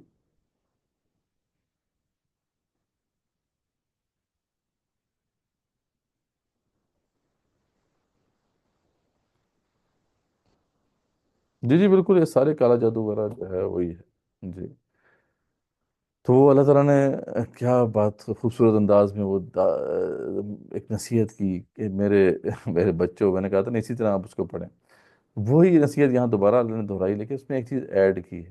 تو اللہ فرماتے ہیں یا ایھا الناس ان وعد اللہ حق، اے میرے بچوں، اے لوگو، اللہ کا وعدہ سچا ہے۔ فلا تغرنکم الحیات الدنیا، دنیا کی زندگی تمہیں دھوکے میں نہ ڈال دے، ولا یغرنکم باللہ الغرور، اور دھوکے باز شیطان تمہیں دھوکے میں نہ ڈال دے۔ تو یہ بات تو ایسی ہے جیسے پہلے تھی، اس میں مزید اللہ نے ایک بات ایڈ کی، وہ کیا ہے کہ ان الشیطان لکم عدو، شیطان تمہارا دشمن ہے، فاتخذوہ عدوا، اسے دشمن سمجھو، پلے باندھ لو اس بات کو، تمہارا دشمن ہے۔ انما یدعو حزبہ، بے شک جو ہے جو یہ جو ہے پکارتے ہیں تمہیں، اور ان کی جو ہے ان کی پارٹی ہے، یکون من اصحاب السعیر، کہ تم بھی ان جیسے آگ والے بن جاؤ۔ تو اس کو ہوشیار رہو کے سمجھنا۔ تو یہاں پہ اس کا دوسرا پارٹ بھی آ گیا، اس میں ایک ایڈیشنل بات بھی آ گئی۔ تو اللہ تعالیٰ کی خلاقی کا بیان ہے، توحید کی دعوت دی گئی ہے، مختلف جو ہیں مظاہر فطرت اور نعمتوں کا ذکر ہے۔ یہ تو آپ پڑھ سکتے ہیں، اس میں کوئی ایسی چیز نہیں ہے۔ ہاں، اللہ تعالیٰ فرماتے ہیں کہ یا ایھا الناس انتم الفقراء الی اللہ، تم اللہ کی طرف فقیر ہو، واللہ هو الغنی الحمید، اللہ تعالیٰ غنی ہے، حمید ہے۔ ان یشاء یذھبکم ویأتی بخلق جدید، اللہ تعالیٰ کے لیے کوئی مسئلہ نہیں ہے، وہ چاہے تو تم سب کو فنا کر دے اور تم جیسے اور مخلوق کو لے آئے۔ تو اللہ کے لیے بڑا آسان ہے، اس لیے اگر تم نہیں کرو گے، اللہ کی بندگی نہیں کرو گے، تو اپنا نقصان کرو گے، اللہ کا کوئی نقصان نہیں کرو گے۔ باقی اللہ نے فرما دیا ہے کہ دیکھو، جو جاننے والا ہے نہ جاننے والا، اندھا اور آنکھیں رکھنے والا برابر نہیں ہو سکتے، اسی طریقے سے مومنین اور جو کفار ہیں وہ برابر نہیں ہو سکتے، ان کا انجام بھی کلیئر ہے۔ اور پھر فرمایا کہ انما یخشى اللہ من عباده العلماء، اللہ تعالیٰ کی جو بات ہے اس کو تسلیم کرنا ہر کسی کے بس میں نہیں ہوتا، لیکن بے شک اللہ تعالیٰ سے ڈرتے وہ ہیں جو علماء ہوتے ہیں۔ ان اللہ عزیز غفور، اللہ تعالیٰ جو ہے بہت ہی عزت والا ہے، غفور ہے۔ اس سے پھر بہت سے اسکالرز نے بات کی، صحابہ نے بھی اس پہ بات کی کہ اصل عالم وہی ہوتا ہے جو خدا خوفی رکھے۔ اصل عالم یہ نہیں ہے کہ جس کو احادیث زیادہ یاد ہیں یا مسائل زیادہ یاد ہیں، اصل جو خدا خوفی جس کے اندر ہے وہی بڑا عالم ہے، اسی کو عالم مانا جائے گا۔ اس کے بعد قرآن مجید کا برحق ہونا جو ہے، اس پہ بات ہے، اور اسے قبول یا رد کرنے والوں کا انجام بیان کیا گیا ہے۔ اور جو ہے پھر جنت و دوزخ کے کچھ مکالمے ہیں کہ جو بھی کیفیت وہاں پہ نصیب ہوں گی، تو کفار یہ کہیں گے کہ کاش ہم مر ہی جاتے، موت ہی آ جاتی ہے، حالانکہ موت وہاں پہ نہیں آئے گی۔ اور جو جنت والے ہوں گے وہ بڑے خوش ہوں گے وہاں پر، اور پھر اللہ تعالیٰ سے کہیں گے کہ اللہ تعالیٰ تیرا شکر ہے کہ تو نے جو ہے اس غم کو ہم سے دور کر دیا. وہ پھر اس بات کا ادراک کریں گے کہ ہم نے یہیں پر رہنا، یہ تو بہت بڑی جو ہے کامیابی ہے. اس کے بعد باطل خداؤں کی بے بسی بتائی گئی ہے اور مشرکین کو کچھ وعیدیں سنائی گئی ہیں. تو یہ پوائنٹ سورہ فاتر میں آتا ہے. سورہ یاسین جو ہے اس کے بعد ہے. سورہ یاسین بھی تیسرے زمانے میں نازل ہوئی، تقریباً 5 سے 6 نبی کے درمیان ہی یہ صورت نازل ہوئی ہے. اور اس کے اندر جو ہے تینوں چیزیں، جو توحید، آخرت اور رسالت، اس کو مدلل انداز میں پیش کیا گیا ہے. اس کے بارے میں جو مختلف روایات ہیں اس کی فضیلت کے حوالے سے، وہ ان کی سند میں ذوف ہے. جیسے ایک ہے کہ یاسین جو ہے قلب القرآن ہے، لیکن معنی کے اعتبار سے دیکھا جائے تو اسکالرز یہ کہتے ہیں کہ واقعی یعنی اسے قلب القرآن کہا جا سکتا ہے کہ اس کے اندر جو قرآن کی دعوت ہے وہ بڑے پرجوش انداز میں آئی. اور ایک اور روایت بھی ہے جس میں کہا گیا کہ اپنے مرنے والوں پر سورہ یاسین پڑھا کرو. تو وہ بھی سمجھ میں آتی ہے بات کہ کیونکہ اس سے جو ہے وہ ذرا تذکیر ہو جائے گی اس کے سامنے، وہ توبہ کرنے کا اسے موقع ملے گا.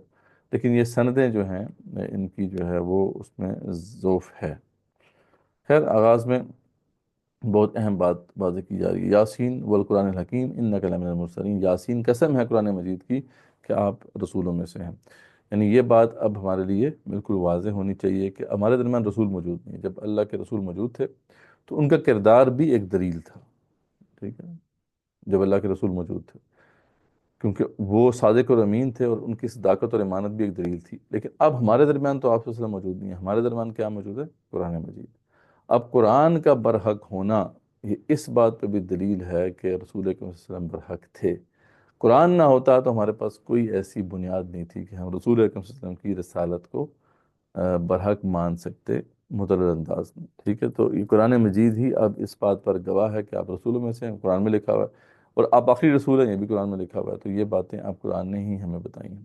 اعلیٰ صراط مستقیم، اور یہ بات بھی قرآن واضح کرتا ہے کہ آپ ہی سیدھے راستے پر تھے اور ہیں. تنزیل العزیز الرحیم، یہ رب کی طرف سے نازل کیا گیا ہے جو عزیز بھی ہے رحیم بھی ہے. لتنذر قوما ما انذر آباؤہم فہم غافلون، تاکہ آپ اس قوم کو ڈرا دیں جس قوم کو پہلے نہیں ڈرایا گیا، یہ غافل ہیں. اب ان کا بتایا گیا ہے کہ یہ لوگ اب نہیں مانیں گے. ان کو سمجھاتے ہوئے عرصہ گزر گیا ہے، یہ تسلیم نہیں کریں گے، ان کے دلوں پہ مہر لگ چکی ہے. لیکن آپ پھر بھی ان کو سمجھاتے رہیں. ٹھیک ہے. اور اس کے بعد پھر وہ ایک واقعہ ہے کسی قوم کا، کہ قوم تھی جس کی طرف پیغمبر آئے، 2 پیغمبر آئے، 3 پیغمبر آئے، سب کو انہوں نے جھٹلا دیا. اور جب وہ سب کو جھٹلا چکے تو پھر ایک ہی ان میں سے ایک بھلا آدمی تھا، وہ آیا ایک دفعہ جب یہ لوگ تنگ کر رہے تھے ان رسولوں کو، ان پیغمبروں کو. اور یہ آ کے کہتا ہے کہ دیکھو ان کی بات مانو، یہ تمہیں جو ہے وہ تمہارے سے کوئی اجرت نہیں مانگ رہے، تمہارے خیر خواہ ہیں، تو ان کی بات کیوں نہیں مان رہے. اور اپنے بارے میں کہتا ہے کہ میں نے تو جو ہے ان معبودوں کو چھوڑ دیا ہے، تو تم یعنی جن کی تم عبادت کرتے ہو. تو اس طرح کی جب بات اس نے کی تو یہ اس کے اوپر جو ہے وہ حلہ انہوں نے بول دیا اور اس کو شہید کر دیا. تو یہاں سے پھر وہ فوراً جو ہے جنت میں چلا جاتا ہے. کیونکہ شہید تو یہ ہوتا ہے نا کہ ادھر شہید ہوا تو اگلے لمحے وہ جنت میں. تو یہاں پہ پھر جو ہے وہ یعنی وہ اللہ تعالیٰ کے ساتھ، اللہ تعالیٰ کے پاس پہنچ کے یہ فرمائش کرتا ہے کہ اللہ تعالیٰ کاش میری اس حالت کے بارے میں میری قوم کو پتہ چل جائے. تو یہ پھر اللہ تعالیٰ نے یہ بات جو ہے قرآن مجید میں رکھ لی قیامت تک کے لیے، کہ آج ہم جانتے ہیں کہ وہ جنت میں ہے. اور اس کا یہ قول جو ہے وہ قرآن مجید میں ثبت ہو گیا ہے.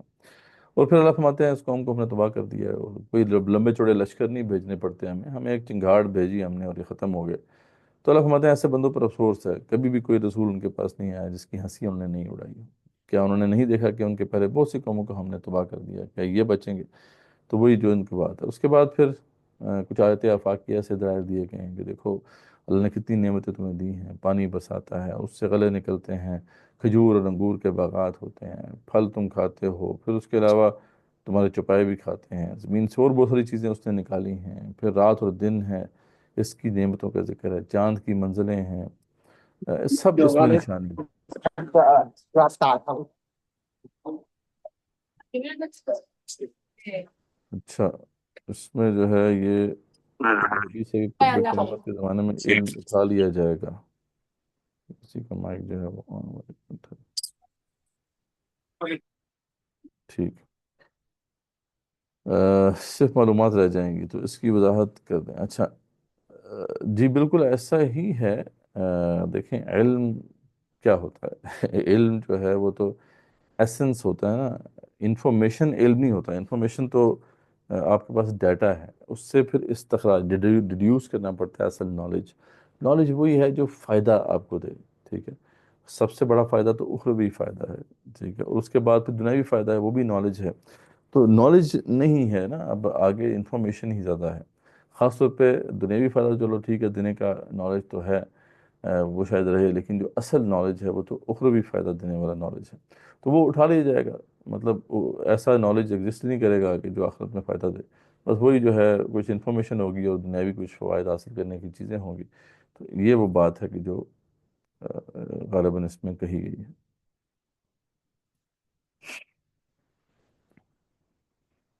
ہم، ہم۔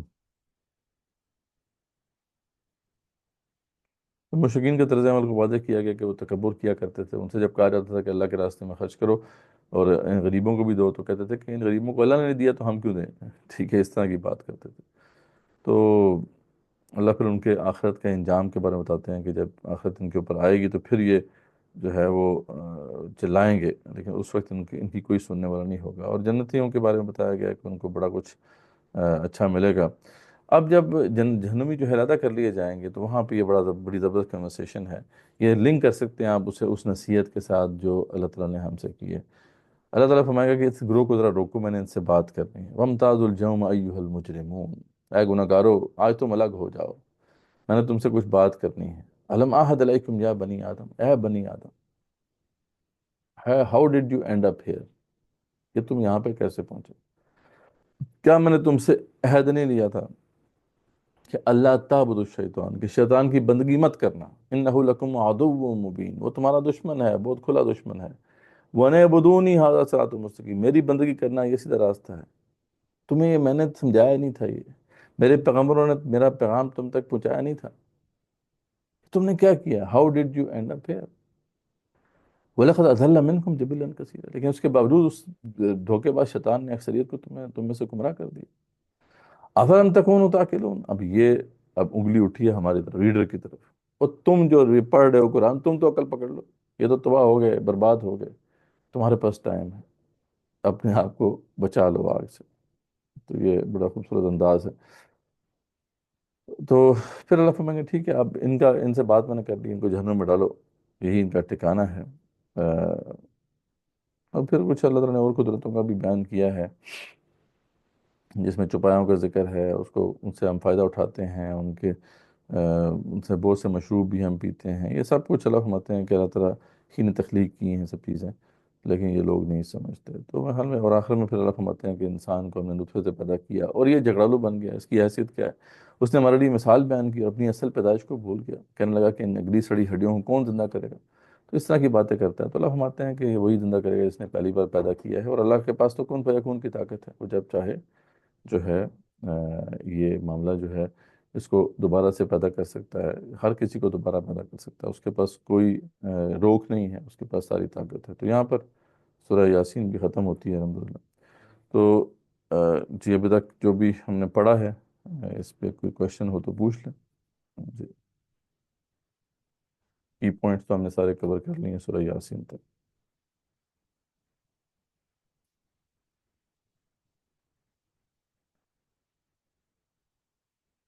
ٹھیک ہے جی، کوشچن کوئی ہے آپ کا تو دیکھ لیں، ورنہ پھر ہم کنکلوڈ کر لیتے ہیں اس کو۔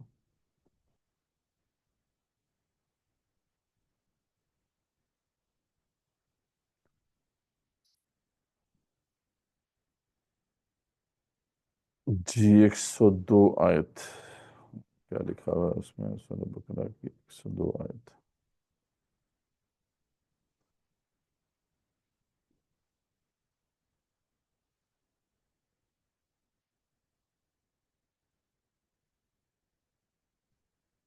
ہاں جی، وما کفر سلیمان ولکن شیاطین کفروا یعلمون الناس السحر وما انزل علی الملکین ببابل ہاروت و ماروت۔ میں نے اس کا ذکر کیا تھا آپ کے سامنے کہ یہ جو ہے جادو ٹونا بہت زیادہ عام ہو گیا تھا سلیمان علیہ السلام کے زمانے میں۔ سلیمان علیہ السلام نے اس کو روکنے کی بھی کوشش کی، ان کی ساری کتابیں ان سے چھین لیں جو پروٹوکول انہوں نے طے کیے تھے، اور وہ اپنے تخت کے نیچے چھپا دیں، ٹھیک ہے؟ تو یہ لوگ بعد میں بھی کہتے رہے کہ جی یہ جو سلیمان علیہ السلام کی بادشاہ تھا نا، وہ انہیں جادو کی کتابوں کی وجہ سے، حالانکہ سلیمان علیہ السلام نے ان سے چھین لیا تھا یہ۔ تو انہوں نے بہت ہی غلط کام کرنے شروع کر دیے تھے، تو اللہ تعالیٰ نے ان کو وہاں سے ہٹانے کے لیے ان کو ایک اور علم سکھایا تھا جو صفات کا علم تھا۔ اور یہ ہاروت اور ماروت فرشتے جو ہے وہ آ کے سکھاتے تھے، وہ ان سے کہتے تھے کہ دیکھو یہ ہم فتنہ ہیں تمہارے لیے، یعنی یہ علم تمہارے لیے آزمائش ہے، تو تم نے کفر نہیں کرنا، یہ نالج تو سیکھ لو لیکن اس سے تم نے غلط کام نہیں کرنا۔ لیکن انہوں نے کیا کیا، اسی کو استعمال کر کے وہ غلط کام کرنا شروع کر دیا، ٹھیک ہے؟ جو میں نے بتایا تھا آپ کو کہ کسی کی اور بیوی پسند آ گئی، اس کو وہاں سے طلاق دلوا کے اپنے سے تعلق جوڑنا، یہ ان کا مشغلہ بن گیا تھا محبوب قدموں میں۔ تو یہ ہے جس کا ذکر یہاں پہ ہوا ہے،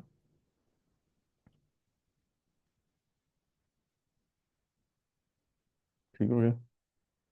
سر جی جی سر آج کل جیسے ہم دیکھتے ہیں کہ کچھ لوگ چھوٹے شہروں سے ہوتے ہیں تو وہاں بڑی بڑی یونیورسٹیز نہیں ہوتی ہیں، تو مطلب جو اچھی ایجوکیشن حاصل کرنے کے لیے ہمیں باہر کے مطلب بڑے شہروں میں جانا پڑتا ہے، تو اس میں پھر ہاسٹلز میں رہنا پڑتا ہے کیونکہ روز آنا جانا بھی نہیں کر سکتے ہیں، ہوں۔ اور کوئی مطلب بھائی وغیرہ یا ابا وغیرہ ساتھ بھی نہیں آ سکتے، تو پھر اس صورت میں کیا کریں ہم؟ دیکھیں اب اس کے لیے تو وہی میں نے آپ سے کہا تھا نا کہ اصول تو وہی ہے۔ اس کے لیے خواتین کو یہ دیکھنا چاہیے کہ ڈسٹنس جو پروگرامز ہیں ان سے فائدہ اٹھانا چاہیے۔ مطلب یہ اصول تو وہی رہے گا، باقی یہ ہے کہ ٹھیک ہے، یہ بات صحیح ہے کہ یونیورسٹیز کی وہ جو مطلب فیسلٹیز ہیں وہاں پہ نہیں ہیں چھوٹے شہروں میں، لیکن کوشش یہی ہونی چاہیے کہ اسلام کا جو تقاضا ہے اس میں بھلا ہے عورت کے لیے۔ اب یہاں پہ پتہ ہے آپ کو کہ جو بچیاں یہاں پہ آتی ہیں ان کے ساتھ اتنی زیادتی ہوتی ہے۔ اس وقت جہاں تک جو چیزیں ہمارے سامنے ہیں، کیونکہ اسلام آباد میں ہم ہیں تو اسلام آباد میں تو بہت زیادہ یہاں پہ ہاسٹلس ہیں لڑکیوں کے، اور وہ بچیاں آتی تو ہیں یہاں پر لیکن پروٹیکشن نہیں ہوتی، اور ہر کوئی اتنی اسٹرانگ تو نہیں ہوتی جو ایمان کے اوپر، تو پھر وہ جو ہے غلط چیزوں میں انوالو ہوتی ہیں۔ اب ٹھیک ہے، یعنی رول تو دیکھیں نا اپلیکیبل ہوتا ہے سب کے اوپر، تو یہاں ہم اگر رول کو دیکھیں تو اللہ تعالیٰ کا جو یہ رول ہے یا شریعت کا یہ رول ہے کہ عورت جو ہے محرم کے بغیر سفر نہ کرے، اور اس کے محرم اس کے ساتھ ہونا چاہیے جہاں پہ بھی وہ رہے، تو یہ اس کی حکمت سمجھ میں آتی ہے کہ کیا ہے۔ اگر وہ رہے گا تو ظاہر بات ہے عورت کی پروٹیکشن ہے، وہ نہیں ہوگا تو پھر عورت ونریبل ہے۔ اور یہاں پہ جو کچھ تباہی مچی ہے پچھلے کچھ عرصے میں، وہ آپ کے سامنے آپ یقیناً جانتے ہیں۔ تو یہ شریعت کا حکم جو ہے اس کی حکمت کو ہمیں سمجھنا چاہیے۔ باقی یہ مجبوری اپنی جگہ پہ ہے۔ ہم تو یہی ریکمینڈ کرتے ہیں کہ خواتین کو جو ڈسٹنس پروگرامز ہیں، آج کل تو آن لائن بہت سے پروگرامز ہیں، آپ باہر کی یونیورسٹیز میں بھی آپ داخلہ لے سکتی ہیں اور ان کی ڈگریز بھی مل جاتی ہیں، تو یہ اپرچونیٹیز اویل کرنی چاہیے، کیونکہ انسان کمزور ہے، رہی بات ہے پھر بہت سی ایسے ایسے جو ہے چیلنجز اس کے سامنے آ سکتے ہیں جو کہ وہ فیس نہ کر پائے۔ اصول وہی رہے گا، باقی یہ ہے کہ مجبوری ہے اپنی جگہ پہ، وہ علیحدہ بات ہے۔ تو سر پھر ابھی کیا کرنا چاہیے اگر ابھی ڈگری چل رہی ہے تو؟ ڈگری کریں آپ، تو ساری بات ہے، اب جو بھی فیصلہ آپ نے کیا اللہ تعالیٰ آپ کو اپنے حفظ و مان میں رکھے۔ اصل بات تو یہی ہے کہ اس کی مطلب یہ ہے کہ ویجیلنٹ رہنا ہے، اور جو چیز اب ظاہری بات ہے آپ نے شروع کر دی ہے اسے کمپلیٹ کریں، انشاءاللہ اللہ تعالیٰ آسانی کرے گا۔ لیکن اصول وہی رہے گا جو میں بتایا نا کہ ہے، ٹھیک ہے؟ بعض جو اسکالرز ہیں انہوں نے یہ بات ضرور کہی ہے کہ جہاں پہ اگر آپ کو نظر آتا ہے کہ عزت سیف ہے اور پروٹیکشن ہے تو وہاں پہ ٹھیک ہے، کراہت کے ساتھ جائز ہے، یعنی ٹھیک ہے وہ فار دا ٹائم بینگ جو ہے ہم کہہ سکتے ہیں اس کو۔ لیکن آج کل حالات بھی تو ایسے ہیں، اور خاص طور پہ ویسٹ کے اندر بھی بہت زیادہ حالات خراب ہیں، وہاں پہ بھی جو فار رائٹ کا جو رائز ہے اس نے بہت زیادہ مسئلے پیدا کیے ہیں خواتین کے لیے۔ تو یہ چیزیں ہیں جن کو مد نظر رکھنا چاہیے۔ باقی ٹھیک ہے آپ کریں، اللہ تعالیٰ آپ کو اپنے حفظ و مان میں رکھے، لیکن کوشش یہی کریں جتنی جلدی ہو سکے اپنی کمپلیٹ کریں، اور جو ہے اپنے گھر میں آئیں تاکہ زیادہ مسئلے نہ ہوں۔ ٹھیک ہے،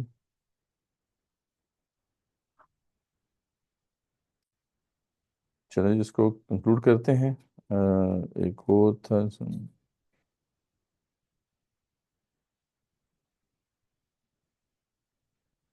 یہ اس طرح کی کتابیں ہیں رہی ہیں ہمارے یہاں، لیکن یہ ان کو بھی آپ ٹرسٹ نہیں کر سکتے، وہ ہوتے ہیں شیاطین کی طرف منسوب ہوں، کیونکہ اس کے اندر بہت کچھ عجیب و غریب چیز لکھی ہوئی ہیں۔ تو وہ کتاب جو تھی، جو اصل کتاب تھی، وہ غائب ہوئی۔ اب پتہ نہیں وہ کہاں پہ ہے، شاید اس کا کوئی اس کی باقیات موجود ہوں، لیکن اس میں صفات کے بارے میں بتایا ہوا تھا کہ صفات سے کس طرح آپ اس دنیا کے اندر جو ہے تصرف کر سکتے ہیں۔ تو وہ آصف بن برقیہ اس کے ایکسپرٹ تھے، لیکن بعد میں پھر یہ کہ جو ہے کھو گئی کتاب۔ ٹھیک ہے، سر کشف الموجوب کے بارے میں کیا کہیں گے؟ اس میں بھی اچھی چیزیں ہیں، بعض چیزیں بہت اچھی ہیں، بعض اس کے اندر خرابی ہیں۔ مطلب ہے کہ ان کتابوں پہ ٹرسٹ نہیں کیا جا سکتا، کیونکہ اس کے اندر تحریف ہوئی ہے ساری کتابوں میں۔ بڑے بڑے جتنے رائٹرز ہیں، ابن عربی جیسے ہیں، ان کی کتابوں میں تحریف ہوئی ہے، پھر ایون کہ خود مولانا روم کی کتابوں میں جو ہے کہ یہ اشعار تحریف شدہ ہیں۔ تو اس لیے اسکروٹنائز کر کے اب لیں، اب نالج جو ہے ہماری اس زمانے میں جو بھی کتابیں لکھی گئیں جس کی سند کوئی نہیں ہے، تو ظاہری بات ہے اس کو آپ بڑے احتیاط سے آپ کو لینا ہوگا۔ باطنیہ فرقہ تھا، ایک بڑا خطرناک فرقہ رہا ہے ہماری تاریخ میں، جس نے ان کتابوں میں تعریف کی ہے۔ تو اس لیے اب اسکروٹنائز کرنا پڑے گا، اور اس کے بعد یہ ایکسیپٹ یا ریجیکٹ کرنا پڑے گا۔ تو کشف المحجوب میں بھی اچھی چیزیں ہیں، بہت اچھی چیزیں بھی ہیں، لیکن بہت خطرناک چیزیں بھی ہیں۔ تو اس لیے ہمیں قرآن و سنت ہی جو ہے فلٹر ہے جس سے گزار کے ہم ایکسیپٹ یا ریجیکٹ کریں گے۔